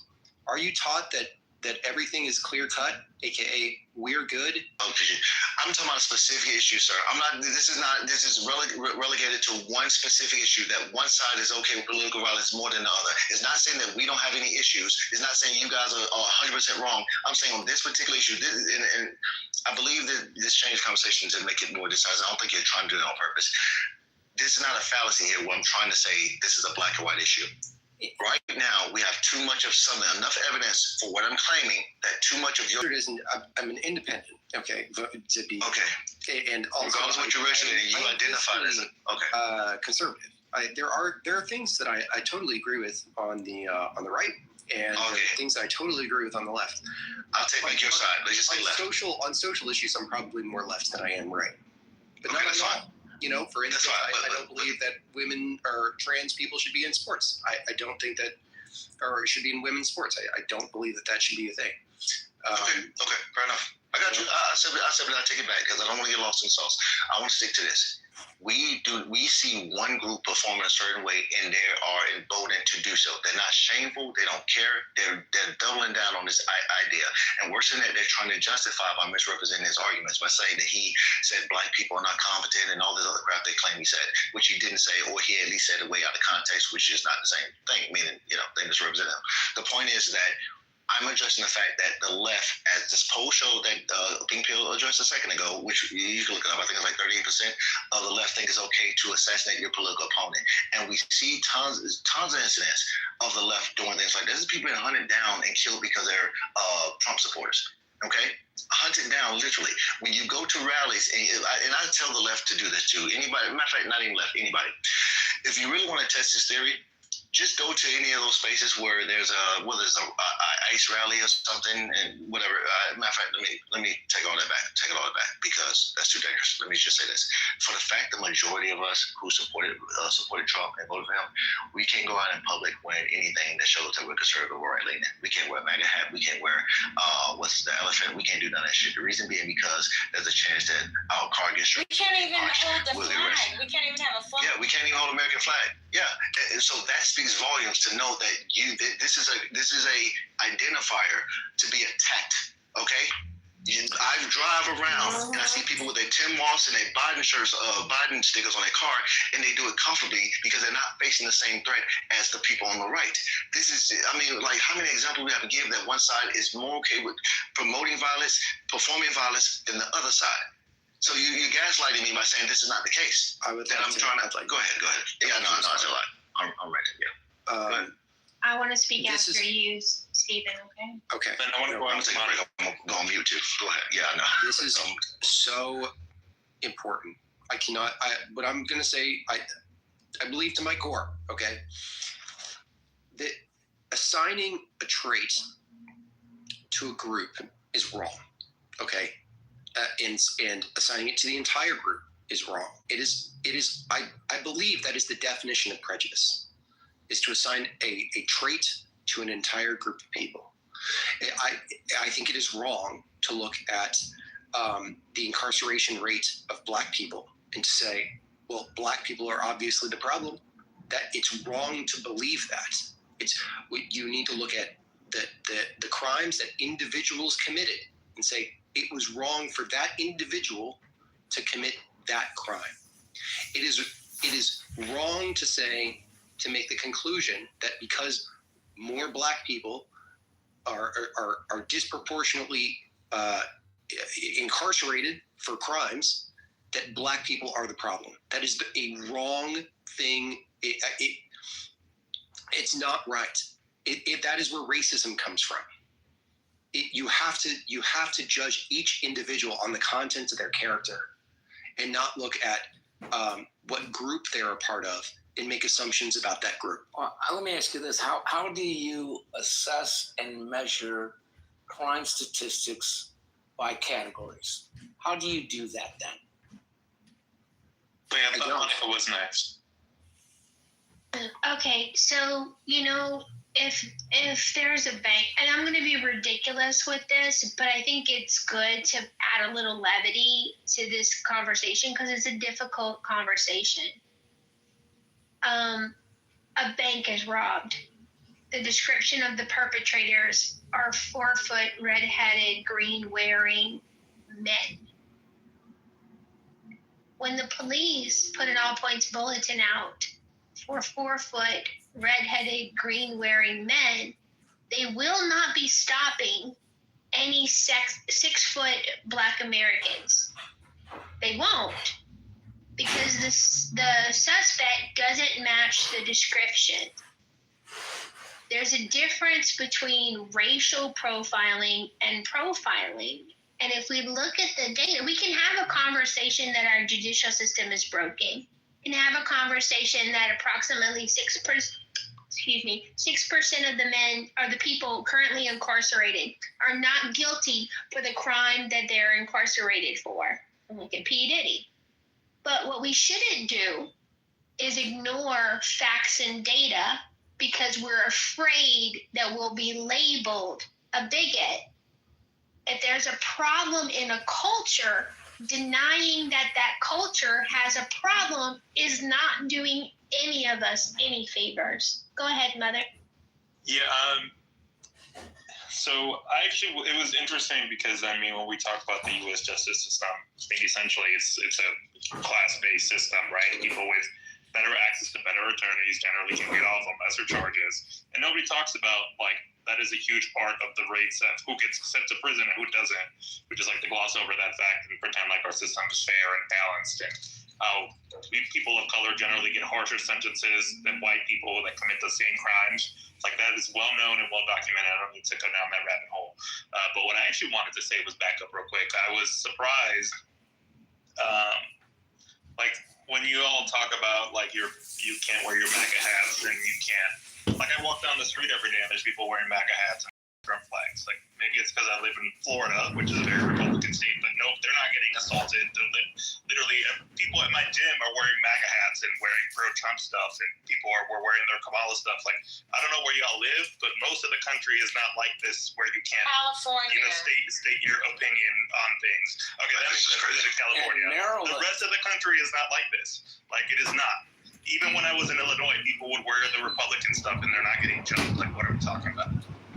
In Maryland and DC, you should not wear any MAGA attire. Right. So clearly we have examples. Hey guys, just a programming note, just a moderator's note. This is Serendipity's room, and Amy and I help her. We have some guidelines for the mods. If you move down anyone, you need to tell us, and please don't remove anyone, because I don't know what happened in the chat, and I would have looked forward to hearing what had happened. So, you know, we tolerate diversity of thought here, even if it's ugly. Now, if it's credible threats of harm, that's a clubhouse issue. You can feel free to, on your own, report anybody. But Serendipity went off mute. She might have an additional programming note. Thank you. It got removed. I was going to ask, I know somebody earlier got removed, got a person named Solo, but I didn't remove them. They did something, I didn't catch it, but they removed before I could catch it. So that's Steven. Soul's good. Oh, you did? Okay, gotcha, okay. Yeah, so I'm bent on this because I think this is one of those things, kind of like the trans issue, where it's like this elephant in the room. Certain things are what they are. The question becomes, how do you deem a group to be a thing, whether it be a peaceful group, a violent group, a charitable group, etc. And Stephen, to you, would you consider, let's say, I don't know, the Bloods and Crips a violent gang? Yes. Okay. Why would you consider them a violent gang? Because when we interview murderers, many of them contribute their actions to the works of that gang. Okay, fair enough. So if we have plenty of interviews with people on any group supporting violence and calling for it, would it be fair to call that those people violent in the group they're affiliated with? Especially if they're doing it by half of Usually asks them to kill. Oh, you didn't say that for you didn't say that for the Bloods and Crips. Like they may not necessarily call anybody to do something But even if they didn't, they would still be considered violent, right? Because the gang could still do that regardless of being called. No. So if you disrespect it, that's not true. You don't think. So if I disrespect the blood, you don't think you would kill me, regardless of the gang calling for it? Free. If you're part of anything and you get angry at somebody, you kill them. It's not, it's not the fault of whatever thing that you were part of, if that thing is telling you, you better do this or we'll kill your family, that as in gang violence, this is a thing that's done. It's a different story, right? So I'm putting it, that's a different thing. Go ahead. What makes it the same is that they're doing violence because they support and think violence is a reasonable option to get their agenda across. That's the commonality between the gangs and the left, especially in recent history. The left is saying that violence is an option and we're willing to use it to get our political point across. That's what they're saying. Orthodoxy is a thing on the left. That's violence. The left is not saying that. The left is literally saying that. There are not only members. We gotta be impeccable with our speech, and we probably should open up the stage. There's a lot of voices that we haven't heard from in a while. Like Daffy, I know is chomping at the bit. I see you, Daffy. I see you. Can I go after that? And then, so I don't really want to set up a queue, Mother, but probably. But let me just get this out. We have the data that people are very comfortable openly saying in a survey, yeah, I think political violence is okay sometimes. And that message is coming from the left. A very small, if any part of it is coming from the right. Jordan Peterson had a fantastic question. We know when the right goes too far. The right goes too far when it's looking for a white ethno-nationalist state. That's too far. That's racist. We don't like that. When does the left go too far? Stephen, can you point it out and tell us, aside for the transgender stuff? Yeah, I think their budgetary spending goes too far. I think they're... I'm talking about political violence. I think let Daffy go. Daffy's okay. Job in. So you can't blame all leftists for what some leftists do. However, you can blame all leftists if they pay money for the violence. So I just posted a link of the college that Barron Trump goes to. It's a prestigious college called NYU.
wasn't a violent nation.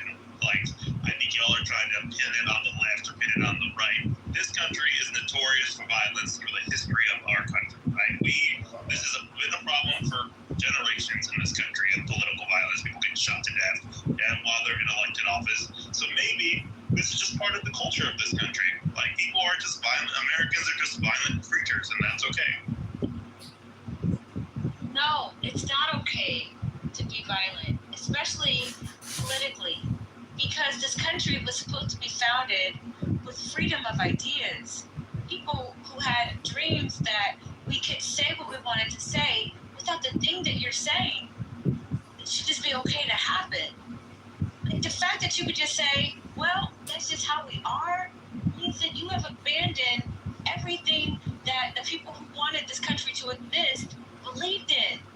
And you're not on my side, if that's what you believe. And that's the point I'm making. Well, I don't know how to respond to that, so I'll just go ahead. Go ahead. No. I've spoken more than you have. No, I just didn't really have a good response. I wasn't trying to make you my enemy, ma'am, but that's all I had. No, because if you just say that what you did was dismiss something that is profound, when you start assassinating political figures, you make people afraid to speak, and you're just saying, well, we just need to say it's okay to say that America is violent. I don't think that's acceptable. No, and you shouldn't either. That was but not I can't tell you what to do. That was not my. So my position is that this country had what this conversation that is going on right now is they're trying to say the left is much more aggressive and violent than the right, and they are doing all these horrendous things and propagating additional violence. And my position is that this country has a history, a very long history of political violence, and that it is not any different than what it has been over the last couple centuries. I'm not saying I'm a fan of political violence or that I want it to continue or that we shouldn't fix it. But what I'm saying is what is going on right now is not inconsistent with what America's standard operating process is. So I don't get what the hoopla is. Wait a second. I think. Yeah, this is insane. Well, I think what you just said made it worse because I think your initial statement wasn't even really that bad. But I think that violence is actually a form of politics. It's just not a form of politics that is sustainable for a civilized society, not the type of society that we're used to. And I think that there's certain elements that want some type of modern civil war. And you even hear it on this app. Some people want to watch the world burn. And when I listen to them, they never talk about winning. They just talk about revenge. And I feel like they use their politics as a fucking emotional, a stress ball. It's just this thing to get revenge with. And it's they're trying to destroy shit. It's sad, and I think that the vast majority of Americans don't want political violence. But political violence is a recurring theme. I think that in our contemporary time, what happens is current is an escalation of political violence we haven't seen. It's one thing for a person who works in government to be assassinated. It's another thing for a person who doesn't work in government but is politically adjacent to be assassinated. Now, the fact that we can even say he was assassinated and he didn't even work in government is a big deal to me. So this isn't good for either side. I don't think it makes anyone afraid. I think it makes people angry, and it makes people want to look for somebody to blame. And this is only going to make the tribalism, the factionalism, every single thing that the founding fathers wanted to prevent in the United States is going to exacerbate it even more. I think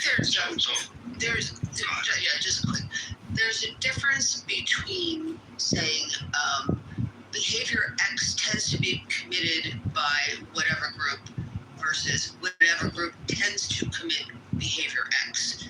Meaning, even if every case of whatever type of murder is committed by a certain group, doesn't mean that people in that group are likely to commit that. Maybe most people aren't likely to do that. So, I think, but I don't really know how you get to figure out what's going on. Is this behavior created the group, and the group tends to have some sort of belief that fosters this behavior, that makes this behavior more likely. So, but I think that it's important, the distinction between those two things. I don't even think that, like, the whole time. Can I give an example? Like, here's one that is very clear, and it has nothing to do with politics, but you and I both know this is true. In America, black women are the most likely to have children outside of wedlock. We have the highest rates. That does not mean that every single black woman has a baby out of wedlock. It just means that she belongs to the cohort that has the most amount of people. And that if you look at a black woman, it is not prejudice to say she belongs to the group that has the highest out of wedlock rate. It doesn't mean that she does, though. It just means that that's true. Right. The problem is then seeing a black woman and assuming that she probably has a kid out of wedlock. That's where the problem is. Yeah, I can see that. But what I'm saying is, when we're saying these types of ideals, the way in which the language is being used, calling everybody fascists and Nazis to very fragile young people who do not know how to critically think, it's adding fuel, and it is on one particular side is what I see. I see the most insanity, the most mental illness, the most need for medication on one side. I see only one side trying to make you believe something, or, they're going to cut you off.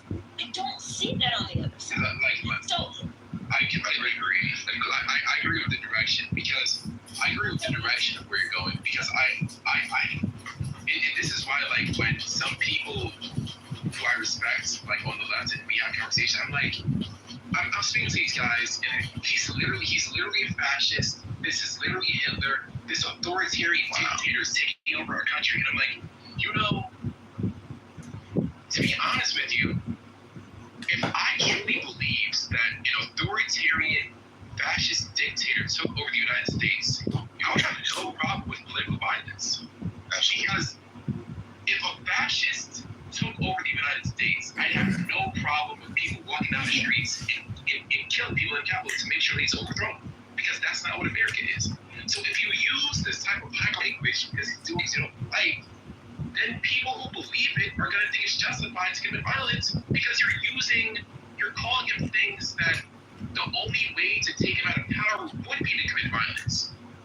Especially saying that he's not going to get out of office, that he's staying there forever. Yeah, you don't get a dictator out of power by asking him nicely. The only way to get a dictator out of power is to kill him. So that's my thing. It's like the way that they feel like by calling the people that they disagree with politically the worst words in the book, that signifies how serious things are. It's like, I think it's just bad discourse for the country, because if you tell people that this person is a fascist dictator, Mussolini, Hitler, Aryan baby, if you tell them that, then and if they truly believe it, then the people who support the fascist Hitlerian figure are also bad. Like, if I believe that that would be true, and they would not even. Why would do you think that I would go to Nazi Germany if I took a time machine? Would I go to Nazi Germany and have a conversation with a brown coat or brown shirt? No, I wouldn't. What's the point of having a conversation with a fascist? You don't have conversations with fascists. You don't exchange ideas with fascists. Actually, to converse with a fascist is actually dangerous. That's what language means. So, agreed. So that's my Hold on. Let me get this. Oni, haven't we had a discussion about Jordan Peterson recommending the book Ordinary Men, where it talks about how good people were groomed to do terrible things? The police were told, you're free to go, but this job needs to be done. And they felt they couldn't leave their friends in arms to march the naked pregnant women out into the field and kill them. So, like, I don't what I'm saying is the line dividing evil cuts to the heart of every human. Solzhenitsyn should be remembered. And also, still going back to what MG and Pink Pill and Free have been trying to tell us, like this whole room, Mother, you know that people, it was a vocal minority, but so was the vocal minority who objected to Sydney Sweeney wearing American Eagle jeans. And they got amplified. And I didn't see a lot of people from the left saying, wait a minute, this is a little excessive, y'all. Y'all okay? The white girl can wear her breeches or no? So if you, this is what I'd like for you guys to do. If you see leaders on the left condemning political violence, share that. Share the heck out of that. We want to see that. We actually want to be wrong about this. But the track record, as in the COVID lockdowns, as in the Russian collusion delusion, as in the number of conspiracy theories that the left has foisted upon us that the right was suspicious of, and then we turned out to be correct. Like, that's it. Show us where the good people are on the left, and we can recognize them, and we'd be grateful to. Who wanted to talk? I want to hop in real quickly. Sure. Yeah. The thing is really quickly to what Mo said. Okay, me and Steven. She said, hey, look. Okay. The point is, we had a copycat of Charlie Kirk Killer at the ICE building. The guy literally looked at the schematics of what Tyler Robinson did, and he shot up the ICE vehicle. He killed, I think, 2 or 3 immigrants. And he was trying to kill ICE agents based on, his motive. So the point is, we literally see the outcome of this, that, yeah, you're undermining what the fuck we're seeing. People are trying to do what they think is, and this is the biggest thing about the celebration. When we celebrate things, we call for more, whether it's music, event, whatever the case may be. You're celebrating the assassination of a political opponent, someone who's in the opposite position of you. So therefore, you provoke this copycat situation. So that guy did it, and the question becomes, which I'm sincerely concerned about, we're likely being targeted because you're telling your side that more of this is good. So it's not just okay, it's actually good. You need to kill Nazis and fascists. You need to kill people who are trying to take your rights away, etc. That's the problem. If he just killed me, your side say, hey, we don't do it like this. And of course, some did. Of course, we know there's plenty of leftists who came out and condemned it. Joe Biden, Al Sharpton, the list goes on. But it's just not enough. It's too many. And actually, when you look at this, and I'll land on this, you see there's a gap between the generations. The older liberals, the leftists, they understood this is not how we should do shit. This is fucked up. So these people lived through MLK and Malcolm X and JFK assassination. So they knew this is not good for culture. The younger millennials, that far left group that's going to be the new leaders, they don't see nothing wrong with this. They're okay. And they're reproducing it, and they're shaming people into adopting their fucking ideology. So again, this is in line with what we're saying, the problem with celebrating and approving assassinations. You're going to get more of it. Right. I think, although most leftists aren't violent murderers, if the idea that wars are violence, for example, are being spread by the leftists, being encouraged, and they're backing that idea, those lead to then the handful that are actually going to do something. So we need to find and push back against those ideas that are leading to the horrible incidents.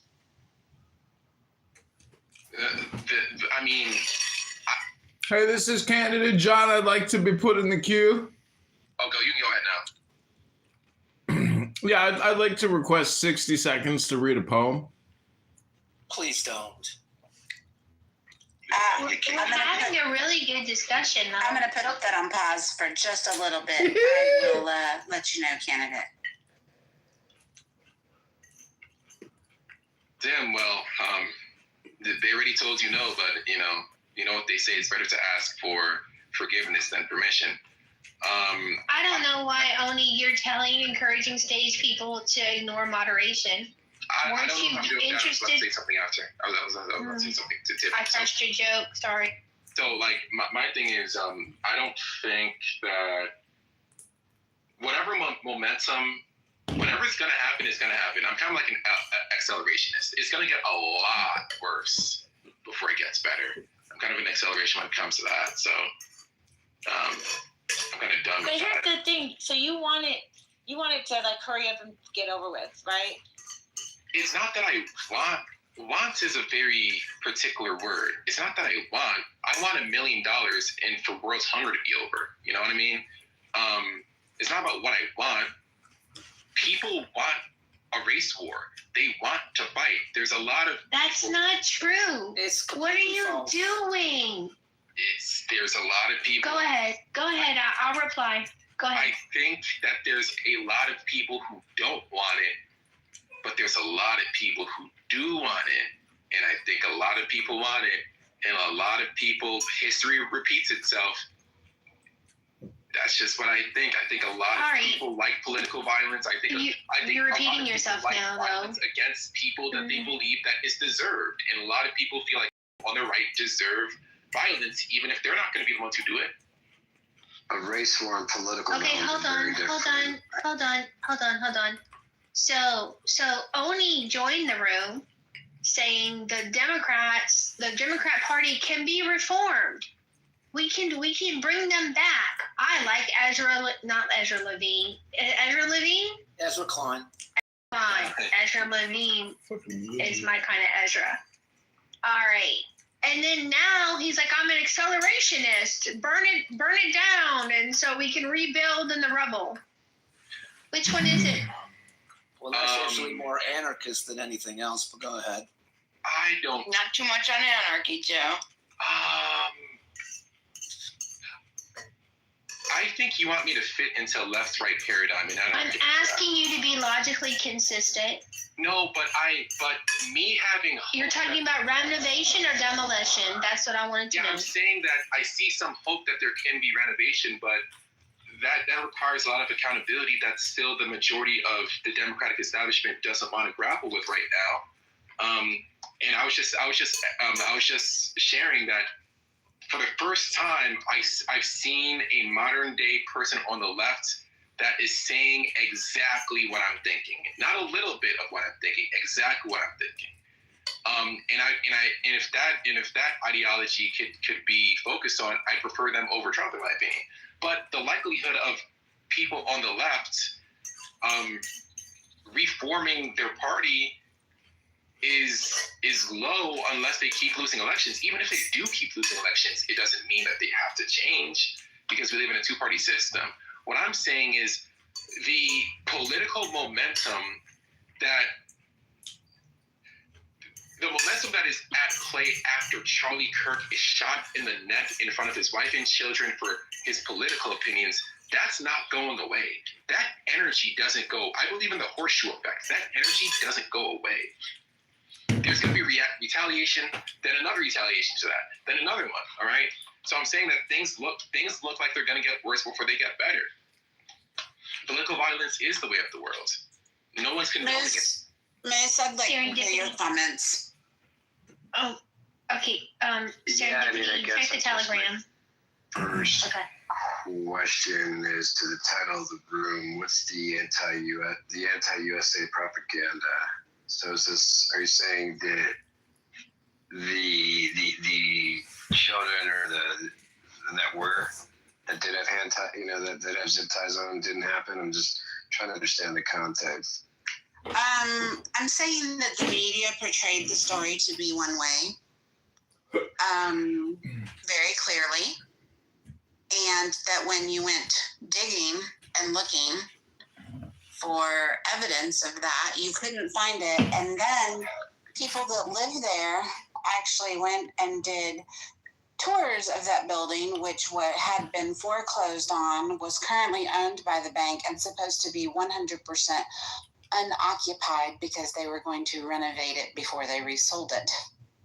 And Venezuelan gang members ended up squatting in that building.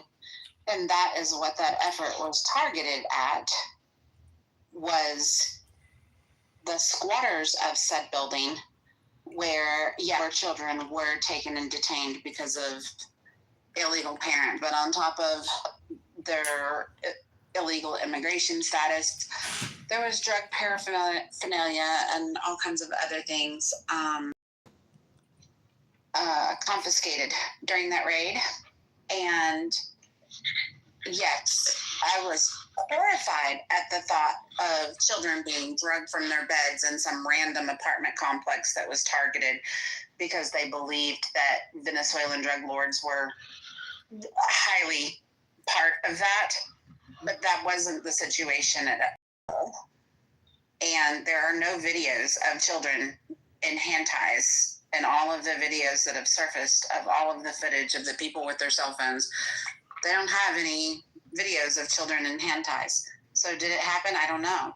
I don't feel like it's been validated or substantiated. The one video of the baby in the hand tie is actually a video of a police officer chasing after his toddler and pretending to arrest him. What? So is that to say, because I did pull up a couple articles that had similar accounts from individual, I think she was African American, U.S. citizen that was woken, living there legally Not legally. She was squatting. Not legally. She was not there legally. There was no landlord for that premises right now. So it was she was a U.S. citizen, but she was living rent-free. Yes, she was detained until she could verify She was her detained? citizenship. Yes, that is true. He was detained. Gotcha. Okay. Yeah, like I mean, I'm not in Chicago. I didn't take a tour of this building. You know, we know that there's both sides of, you know, the conservative media and left-leaning media will present a narrative of allegedly the same events that happened that are, you know, with little dashes of hyperbole here and there. But it did. So wait. So is that to say? So let's say there were, to your point, U.S. citizens that were squatting. Yes. So is that to say, or at least you're saying you haven't seen any videos to substantiate, or correct, that there were actually children in zip ties? But you're definitely agreeing that they were like definitely, you know, ousted out of their beds, like they were going after El Chapo at 3 a.m. kind of thing, right? Yes, they absolutely were. They absolutely were, and they were detained in vans until legal guardians could come and take them. Yes, absolutely. Gotcha. Okay. Yeah, because it's. Do you find something I wrong guess, with that, though? Do you find something wrong with that? Wrong with what? With which part? There's different. The raid on the building. Do you find something wrong with ICE executing U.S. law and removing people? Do you find something wrong with that? Removing the known Venezuelan gang members? No. Nothing wrong with that at all. However, this was not a surgical procedure, Joe. So while the folks who were U.S. citizens that were squatting are technically, they're living rent free, they are not, that is handled by sheriff's office, not ICE. What happened to them? Sorry, Joe. I don't think I interrupted you. So I just finished things. But you've been hogging the mic for a long time. You've been hogging the mic a long time. No, he hasn't. Are you okay? He hasn't. 35 seconds. I specifically asked for his aggressive thoughts. room. Aggressive. Wow. I specifically asked for his thoughts because I wanted to hear them. I do have 2 questions about the raid when there's room. Yeah. I was just going to say to Joy's point, to answer your question, do I think the way that if they're going after, if that was a building just filled with Venezuelan gang members, have at it. Sure. I'm all for it. Absolutely. However, they clearly didn't do enough intel to realize that it wasn't just drug gang lords. There were people living there, albeit free, which I know is a no-no to squat. But if you're U.S. citizens and you're being treated as Venezuelan gang lords versus the standard law, I believe in most cities and states, the sheriff does the eviction for that sort of thing. If you're squatting, but I'll yield the mic. Thank you. Yeah, it was. The presumption was that it was one African American lady that was squatting there. The rest of them were related to the Venezuelan gang. And I find it interesting that you're not able to call squatting a crime. All right. My two questions are really quick. I understood maybe that you didn't hear me clearly. You didn't hear me. I said it is a crime, and that's why the sheriff's office handles that, not ICE agents. ICE agents don't handle squatters. I don't know where you're from, but ICE agents don't handle squatters. You're U.S. citizens. Yes, you should be evicted by the sheriff, but you are not a Venezuelan gang member who needs to be, extracted out of your room, your apartment, like a movie, in the middle of the night. The sheriff handles that crime for squatting, not ICE agents. Okay, gotcha. Just real quick, Monica, please let me have this. Well, but my two questions are super easy. Can I just say this real quick? I promise I will be quick. Go ahead. They went into for the purpose not to get the one American woman and have her be uncomfortable. The primary purpose was to solve a problem, and this was the byproduct of it, and it clearly was a mistake. Now, when you're dealing with, when you're talking about soldiers, or if you're talking about police officers, or if you're talking about security, sometimes people get hurt, and it's not meant for them to get hurt. What you're trying to say, the way that these conversations are often framed is because a person who incidentally was there when they were working on a major operation, that the majority of the people who are being detained or being apprehended are the ones that are being sought, and then they just so happen to find her. You're saying that the whole thing is wrong and we should just throw the whole thing out when it's an unfortunate casualty. I'm not saying that it's right, but you can't hang your hat on that. Correct. They clearly. I said ICE agents should have done enough better intel to realize there are civilians in there that, yes, are breaking the law with a misdemeanor that do not need federal agents to address. So, I can't believe they didn't do enough intel to realize. The thing of it is, let me ask you a question. In all sincerity. You got it, Joe. You got it. Go ahead, Joe. In all sincerity. Wait. Son of a bitch. Wait. Oh, shucks. Don't hurt my feelings. Jeez. Go fuck off. You know he's being rude on purpose to get you mad. Don't fall for the bait. Moose, I want to ask in all sincerity, and then I promise, Monica, you can ask him your follow-up questions.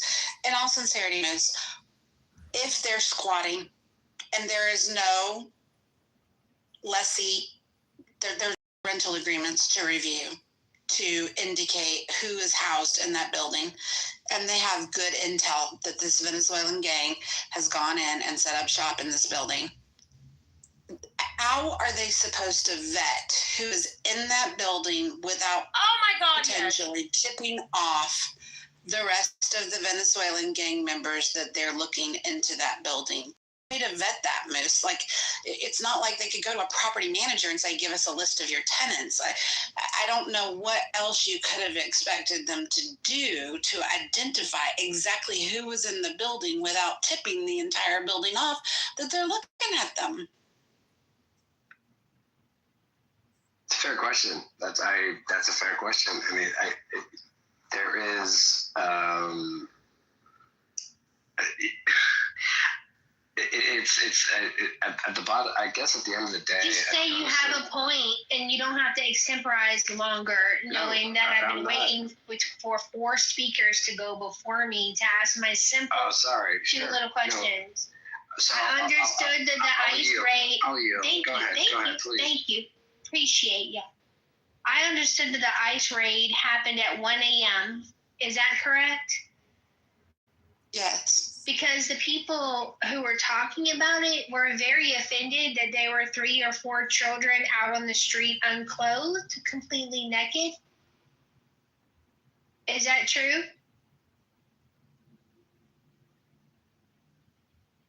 The pajamas was the reference. They said almost naked or in pajamas. Got you. Okay, thank you. Well, do you guys see how the framing is meant to enrage? They're pulling out children naked, not saying it's 1 o'clock in the morning and most people have on pajamas around that time. And then to also say, well, it's not good intel because there's no way to find out any record about the person. There's really, what it boils down to is there's nothing that these people can do that is going to be good enough because you don't want them to do it.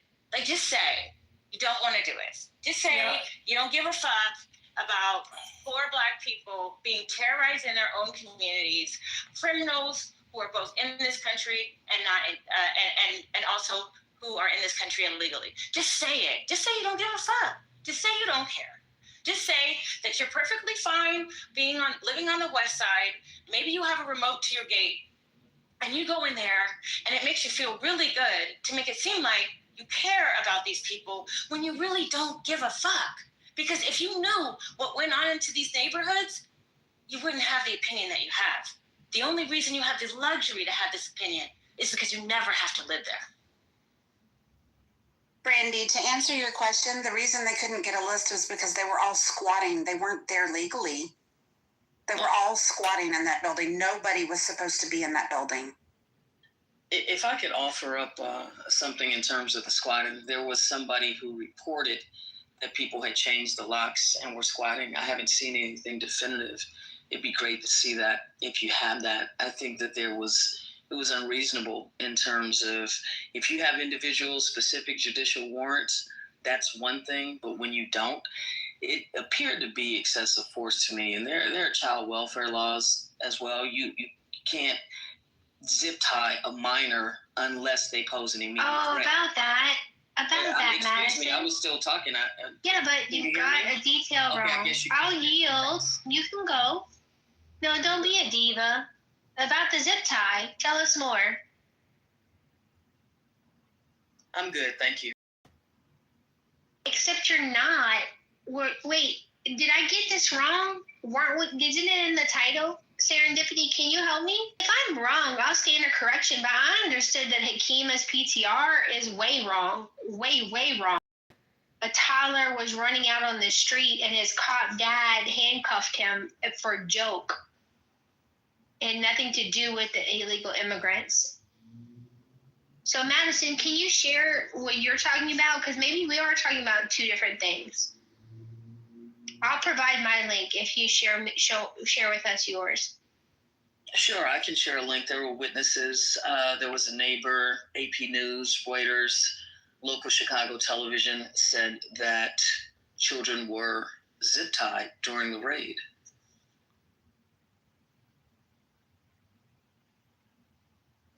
Except that it looks like it wasn't true, that it was reported that way, but then they realized that it was a little kid whose dad was chasing him and put handcuffs on him, and we weren't zip ties, they were handcuffs, which would have fallen off of him anyway. They were so loose. Like, would you be able to, okay, in this case, if the people who are saying that this was a story that the media ran away with, and maybe people on your side believed, and if we can provide to you proof that it didn't happen, could we be at some place where we agree that we're getting fed a lot of information that's causing people to be enraged, information that isn't true? Well, for me, first of all, I don't have a side in anything.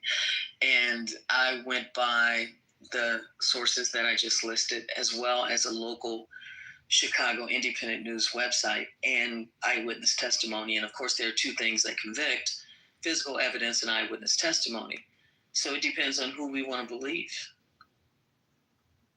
What I'm saying is that I did see the little kid being chased. I saw the little kid being handcuffed.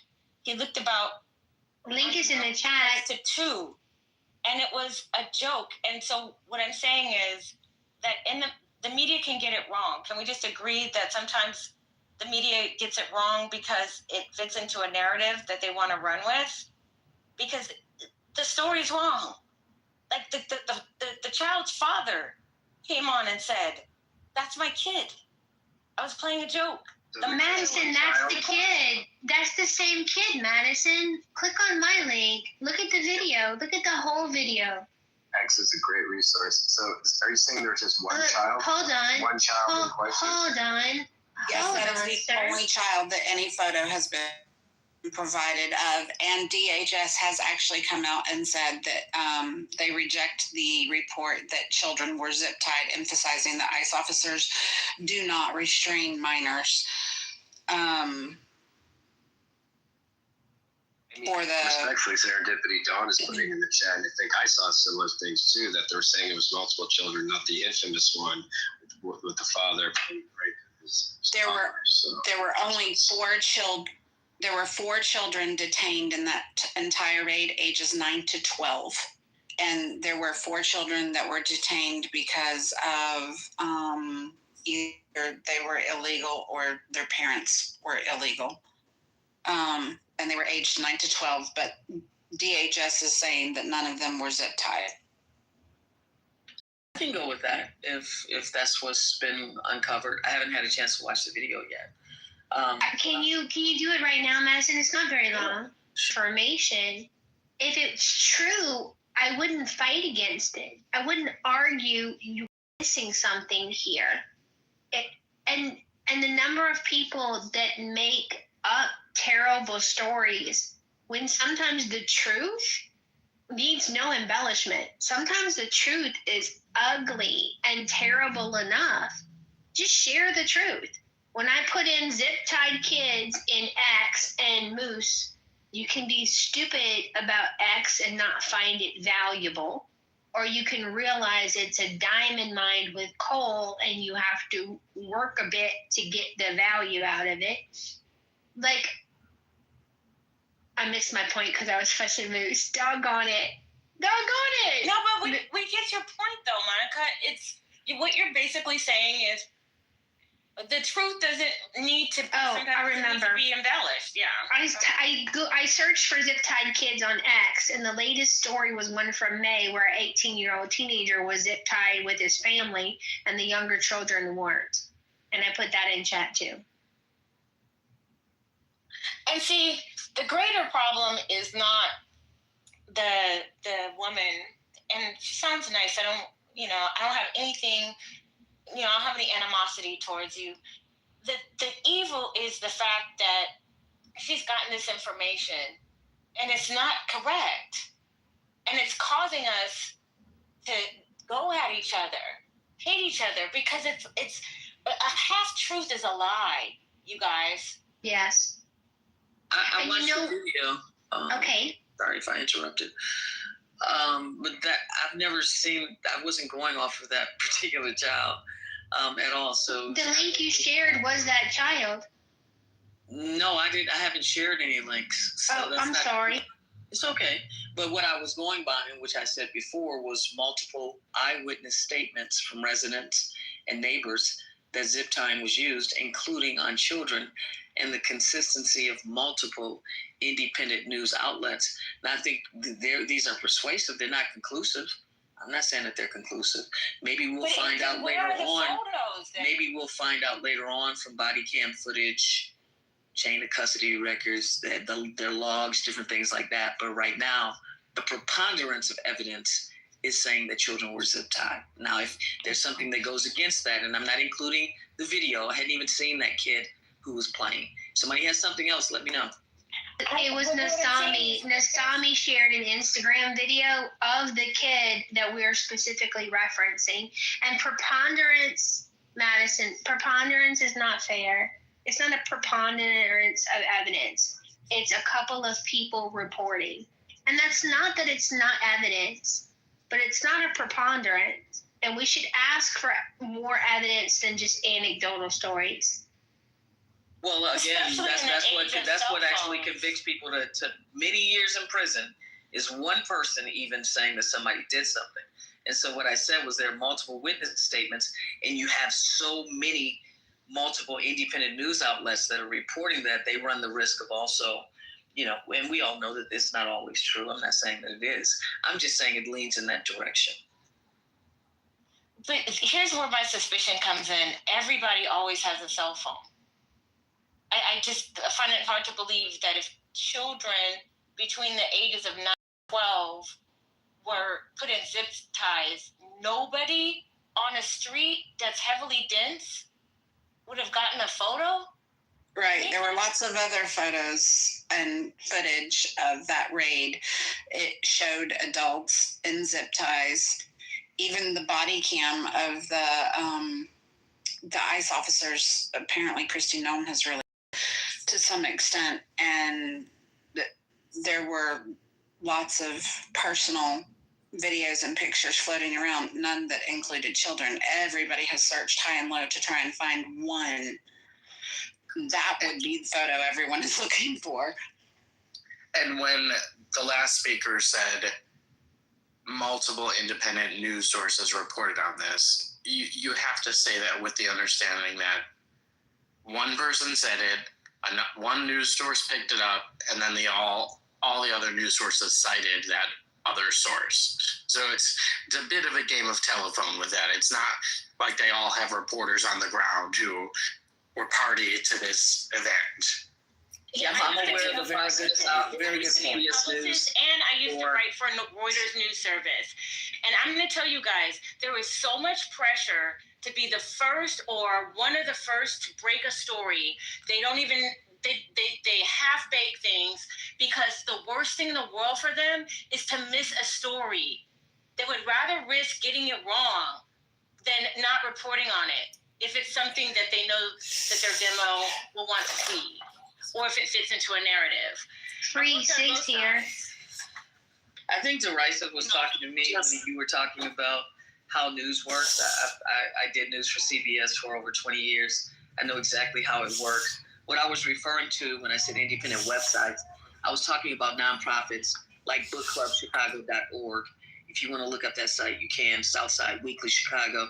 So those were the independent sources that I was relying upon, in addition to AP and Reuters. Okay, fair. But are they citing their own original reporting, or are they citing some hearsay that they heard somewhere else? This point stands.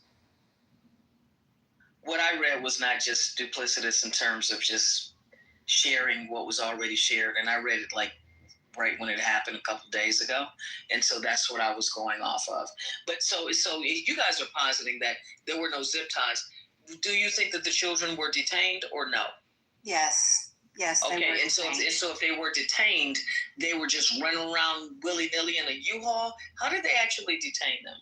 They detained them in vans on the scene until they were able to place them with guardians. Some up to 3 or 4 hours was what the news was reporting. Yeah, I do believe that they were detained.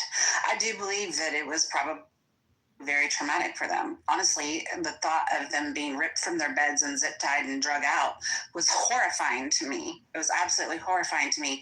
But at the time, I believed the news reporting, and that this was just an apartment building full of potential antibodies. And when I found out that that was not, in fact, the case, like, they had good intel that this Venezuelan gang had set up shop here in this vacant building. And based on the premise of that, that changes things for me. And I'm still horrified that those children were traumatized. I mean, it's never okay to traumatize children, but I have to hold the adults responsible that were squatting in those apartments with them.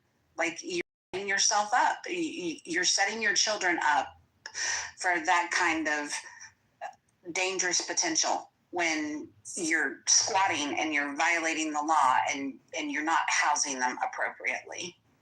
Now, why would you assume that people were squatting based on hearsay? No. I don't believe other elements based on hearsay. If you look in the video above, yes, the entire building was supposed to be vacant. Madison, there was posted legal notice. Yes, there was posted legal notice. The building had been foreclosed on. The bank owned the building, and then they were going to renovate it before rehiring a property management contract. It was a vacant building. It was supposed to be vacant. No one was supposed to be in there.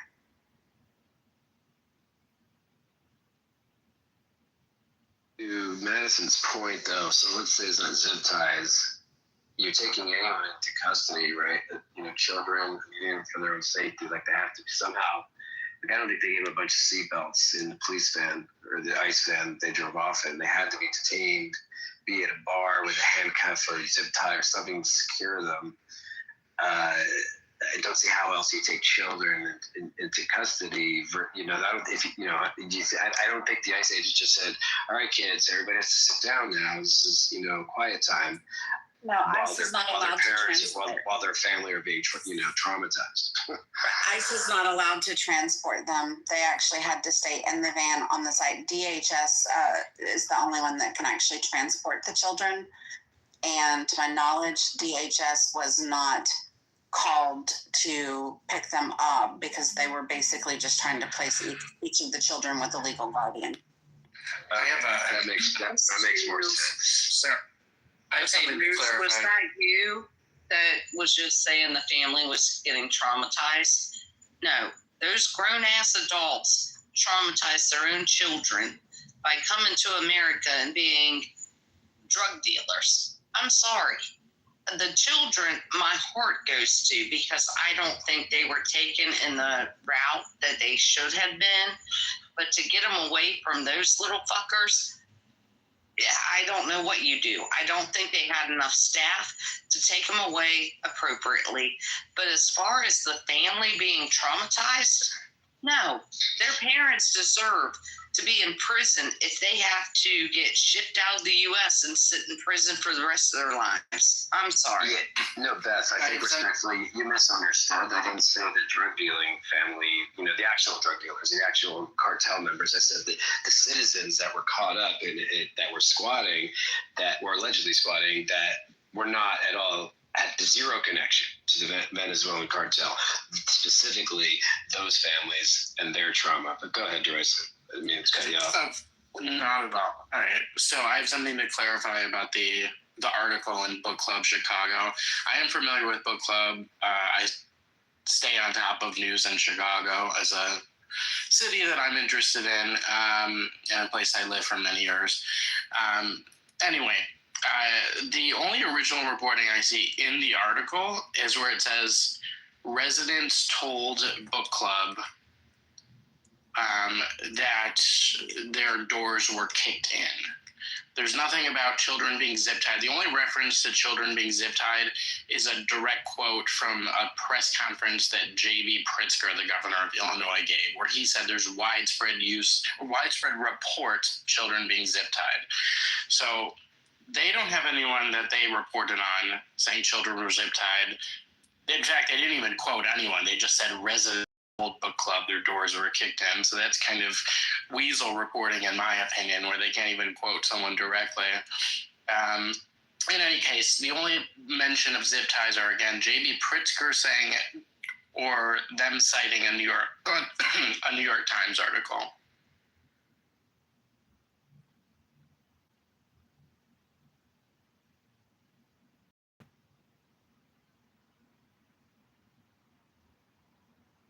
Well, and the fact, sorry, I was taking a shower while I was listening, but whoever mentioned about the fact they came in at 1 a.m., I work for Department of Corrections for the state of Virginia, or I only 3.5 years, but my job, the only job I had was to do home verifications. And guess when I found them? I found them on Super Bowl Sunday. I found them. I knew exactly when to find them. Guess when I found them? Between 11 at night to about 2 o'clock in the morning. It wasn't a fun job, kind of scary, but I knew these people weren't going to hurt me because their life depended on me. Because if I violated them, they'd be back in prison. But that is not a weird time for government officials to come in. 1 o'clock in the morning? No, not you know you're going to find the little shit somewhere. So I see that I've been trying to dig deep into this building, and I've been doing that. And what I'm finding is that, yes, it was into foreclosure, but right after the raid, Wells Fargo put it into receivership. And when they did, they treated it as an operating apartment building, not an abandoned building. So receivers are appointed to stabilize income properties, typically like with rent rolls and tenants. And so just based on that move alone, I'm looking for leases and that sort of a thing. But it does look like some of the units were abandoned, but it doesn't look like everybody in that building was squatting from what I've been able to find out so far. What's the address, please? 1 second. 7500 South Shore Drive, Chicago, 60649. I've got the parcel number if you need that as well. Madison, I've actually been looking at the same thing. Apparently 2 weeks ago, county inspectors had come out and basically condemned it. Put the notice up on the building that it was condemned, and that,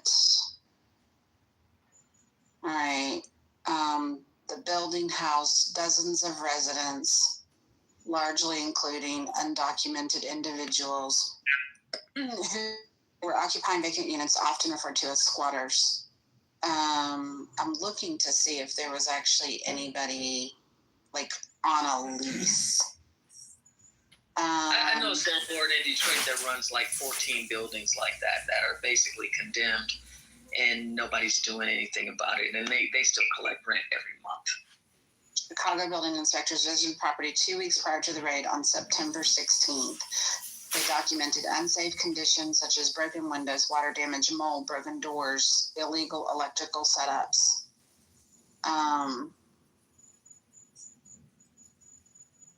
So, observed.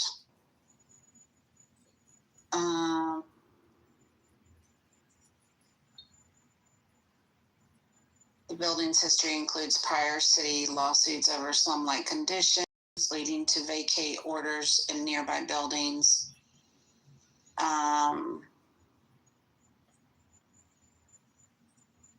Yeah, because I wondered the same thing. I was like, let's just verify and make sure there was no like active leases in this building. The last time I see a unit available for rent publicly listed was in 23. I thought there were still active listings on, I think, apartments.com. Hey, moderators, I'd like to get put in the queue. I know this address question is interesting, but if I could get 60 seconds of your precious clown house time. No, mods, please. We can, both sides of the aisle can agree on that, I think, Teresa. Vacate orders. Yeah, if you go on apartments.com, you can, just 2 weeks ago, you can rent. It's $9.75 a month at this very building. Well, the building was in ruins and partially occupied by squatters. The residents were living there under dire circumstances, and the raid abruptly displaced many without prior notice or relocation support. It doesn't really. Let me see. Properties benchmarks.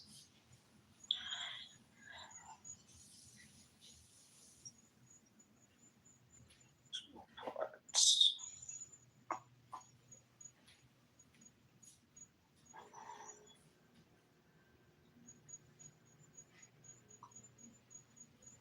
Serendipity, this comes back to a question I had earlier, where all the people that have so much concern about everything, but they don't do anything about it. They don't go to their city council.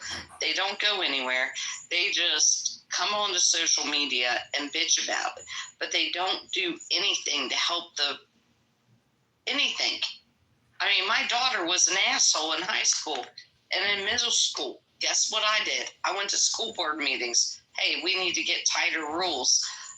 Apparently, children are misbehaving at school, but nobody does anything about it.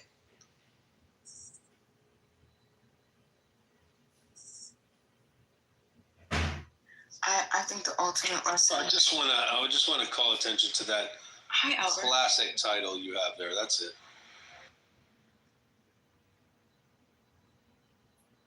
Yeah, Madison, I just checked out the links you put in the chat, and there are indeed active and current listings. Is that address?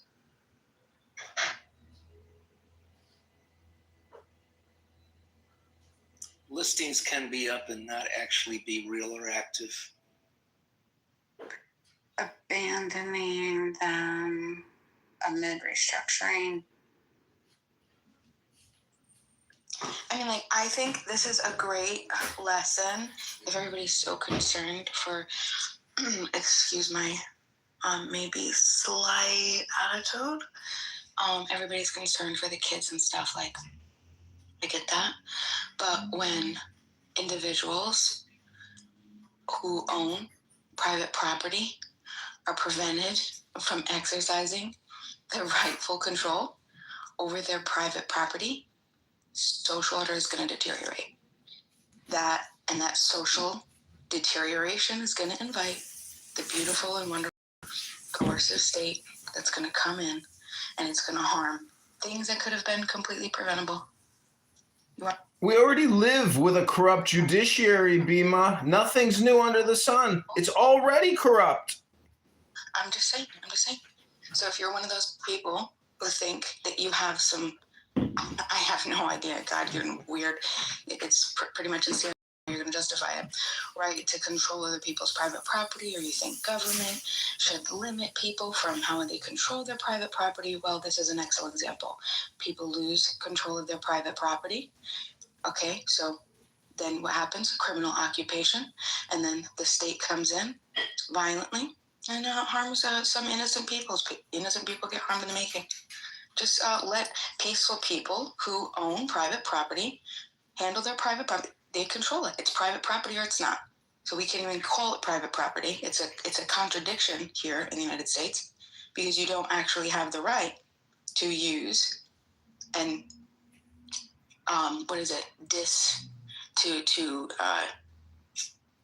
get rid of your private property. What is private property? Huh? I mean, I don't have any issue with enforcement. I think that all laws, especially immigration laws, need to be enforced, period. But if you are renting or squatting, if you're an American citizen, you need probable cause, you need a warrant, and a proportional use of force and humane treatment, period. That's where I land on it. So do what the hell you got to do in terms. Yeah, well, when you have international narcotic terrorists living in apartment buildings in Chicago, sometimes a military response is warranted. So, Deputy, okay, I want to clarify one other thing. You have to go on a site more like Redfin to verify that listings are current and active. Those have to be verified as you having the exclusive right to rent them on the MLS systems, where apartments.com is sort of like a Craigslist that you pay for. Anyone can post anything. You can leave up your post indefinitely. So the fact that it's not on Redfin, but it is on apartments.com, indicates it probably is an idle ghost. It's a listing platform. They're both listing platforms. And I would like to They're not the same platform. I would like to say, too, that ICE did have probable cause warrants for that raid. Well, then that confirms what Madison is saying. Madison agrees with the actions they took. And yes, it was. They should have had individual apartments. The private property They couldn't because they couldn't validate the squatters, but they did have probable cause and reasonable grounds to conduct the raid, and it had been approved by DHS. Government shouldn't interfere with people that have private property. Let them deal with their own private property their way. They didn't. They were squatters. It wasn't their private. Yeah, and if that was true, Bima, nobody would have to pay property taxes. Hey, John, control yourself. I'm not talking about the squatters. I'm talking about the people who own the building. Who does the private property belong to? It's a bank on properties. You keep saying squatters, there's evidence that was a squatter, but y'all need evidence that people were zip tied. Like, you can't have it both ways. There's no evidence to show that everybody was squatting in that building. No, there's no evidence, but there is evidence to show that the building was primarily occupied by Venezuelan squatters. Oh, there is evidence of that? Yeah, there's hold on. Oh shit! Damn it! I just lost my link. Yeah, they had probable cause. Do you think they just went in there without any paperwork? Guaranteed, they weren't able to deal with. You think that the bank, that they had no idea what was going on with their building? It's an investor. It's an owner. It has nothing to do with the legal enforcement that came down on the illegal aliens in that building. Most of the time what happens, and this is whatever, is there are squatters and you can't legally take care of them because you have all this red tape of what you can and can't do. We're talking about two entirely different things. If you're enforcing landlord rights against squatters, that's not good enough evidence. And have you guys? I mean, there's been stories about squatters that have gone into homes. There was one woman who inherited her mother's house and could not get into the home illegally and got arrested because she was like, I did not sanction this. These people are in my house. And she was, you guys. The building reported them. I really can't. The building reported the squatters. According to this report. ICE's authority to enter and search the building stemmed from a judicial warrant that was issued by a federal judge based on the probable cause that the property was being used as a hub for illegal immigration-related activities, including human smuggling and harboring undocumented individuals. The sources for the probable cause warrant included residents and property managers of the building reporting an ongoing issue with these squatters. Surveillance and observation plans then went into place. ICE agents conducted preliminary observations from public areas to gather evidence of the unauthorized occupancy, such as multiple unrelated individuals entering and exiting, signs of overcrowding, and discarded belongings. Under the Fourth Amendment plain view observations, these also contributed to the probable cause warrant. The building's visible disrepair, shattered windows, debris-filled hallways, and ransacked units suggested that it was in a state of obvious neglect, making it easier to identify as a squatter hotspot. Collaboration also with local law enforcement and the property owners. The new management company overseeing the building provided records of unpaid utilities, unauthorized utility hookups, eviction notices for squatters, alerting ICE to the presence of non-tenant occupants that they could not remove. ICE oftentimes partners with local law enforcement for joint operations and building access logs and maintenance reports to show irregular occupancy patterns. This is all part of their probable cause warrant. So if there was a judicial warrant, I would love to see the link to that, because if there was, ICE most definitely has shown it. They would not omit something like that. So that warrant should be all over the place. I'd love to see it. Did you see? Is it a new endorsement?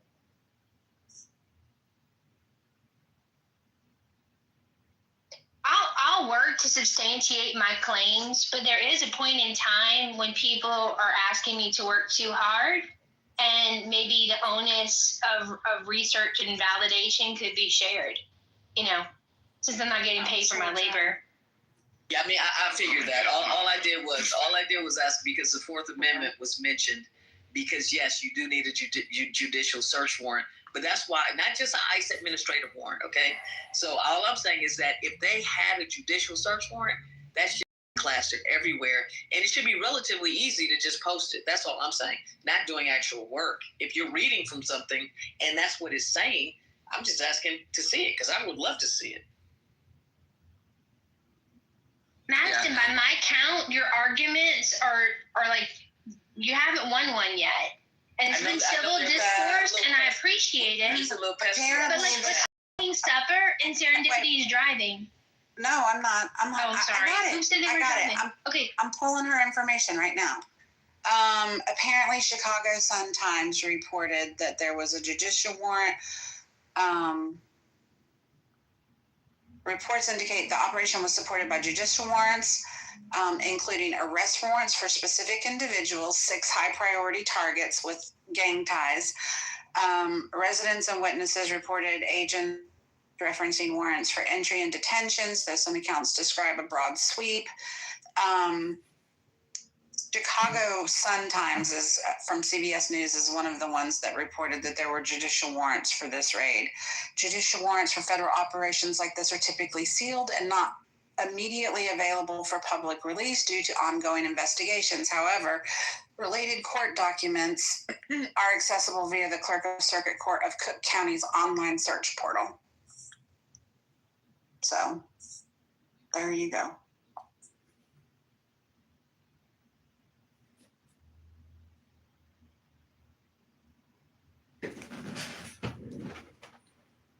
You see, it's just a big nothing burger when it comes to liberals and their fall rage about enforcement of laws, protection of our citizens. It's always just a wasted time nothing burger. And depending on the state you live in, I don't know 1 out of the 50 that you give a 15-day notice, which that's all they've given that. Illinois also says repeat that again at 30-day. Okay, cool. That's done. But the owner of the building has every opportunity to go out, take the doors off the hinges, and remove their doors. And whoever possibly comes in Beth, I'm sorry, but you're way off. Chicago, along with New York City, are some of the most anti-landlord cities as far as the legal system is structured. Like, there's the landlord would be in jail if they did that. I will bring this up tomorrow morning if anybody's up at 6:30 Eastern time. I will bring this up in our not Get Up and Grow, in our early morning. It's called ERDS, and we have agents all over the world, but we have a bunch in Illinois, and I want to hear their opinion on this. Actual professionals in that area that can speak on it. I don't sell real estate in that state. I pass it on, but yeah, there's things you can do.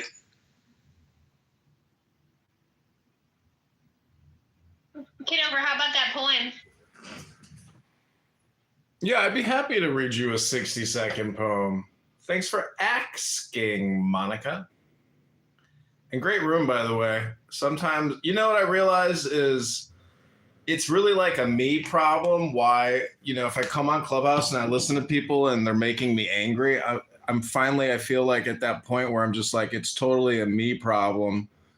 There's no reason to get angry with anybody on here for what they say, how they say it. It's insane to sit here and just yell at people that you don't agree with because you don't like what they're saying. It's just, I don't see how that benefits me personally. Important than getting into a heated conversation with somebody on this app that I don't agree with. But let me go on to the poem. Sean, you have to agree. Stupid is as stupid does. And when you hear people all day sounding stupid, you're like, not. Well, that's why I read books. The same could be said for, like, it's the problem of the parents, not the kids. I mean, these days with the domestic terrorism that we have, that's rampant everywhere. If I take my kids to church, if I send my kids to school, and they get their heads blown off by some of these crazies, which is rampant in our society right now, but nobody wants to talk about it, then I guess it's my issue as a parent. I shouldn't have done that. Well, I like the book club, aka a library, which can be a greater parent than a lot of negligent parents. And It's up to you to want to change your life. If you want to add programming to your life, it's called reading a book.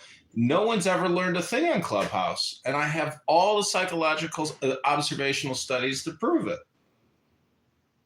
Thanks for walking us through your stream of consciousness, John. Can I ask a question real quick?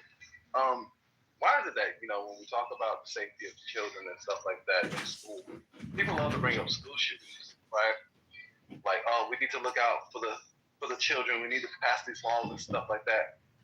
Honestly, I hate when people do that because honestly, they really don't give two shits about kids' safety. Because if they did, then they would be lobbying to get seatbelts on school buses.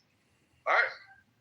Not a single fucking seatbelt is on a fucking school bus. If you really cared about kids, you would get their safety on their way to fucking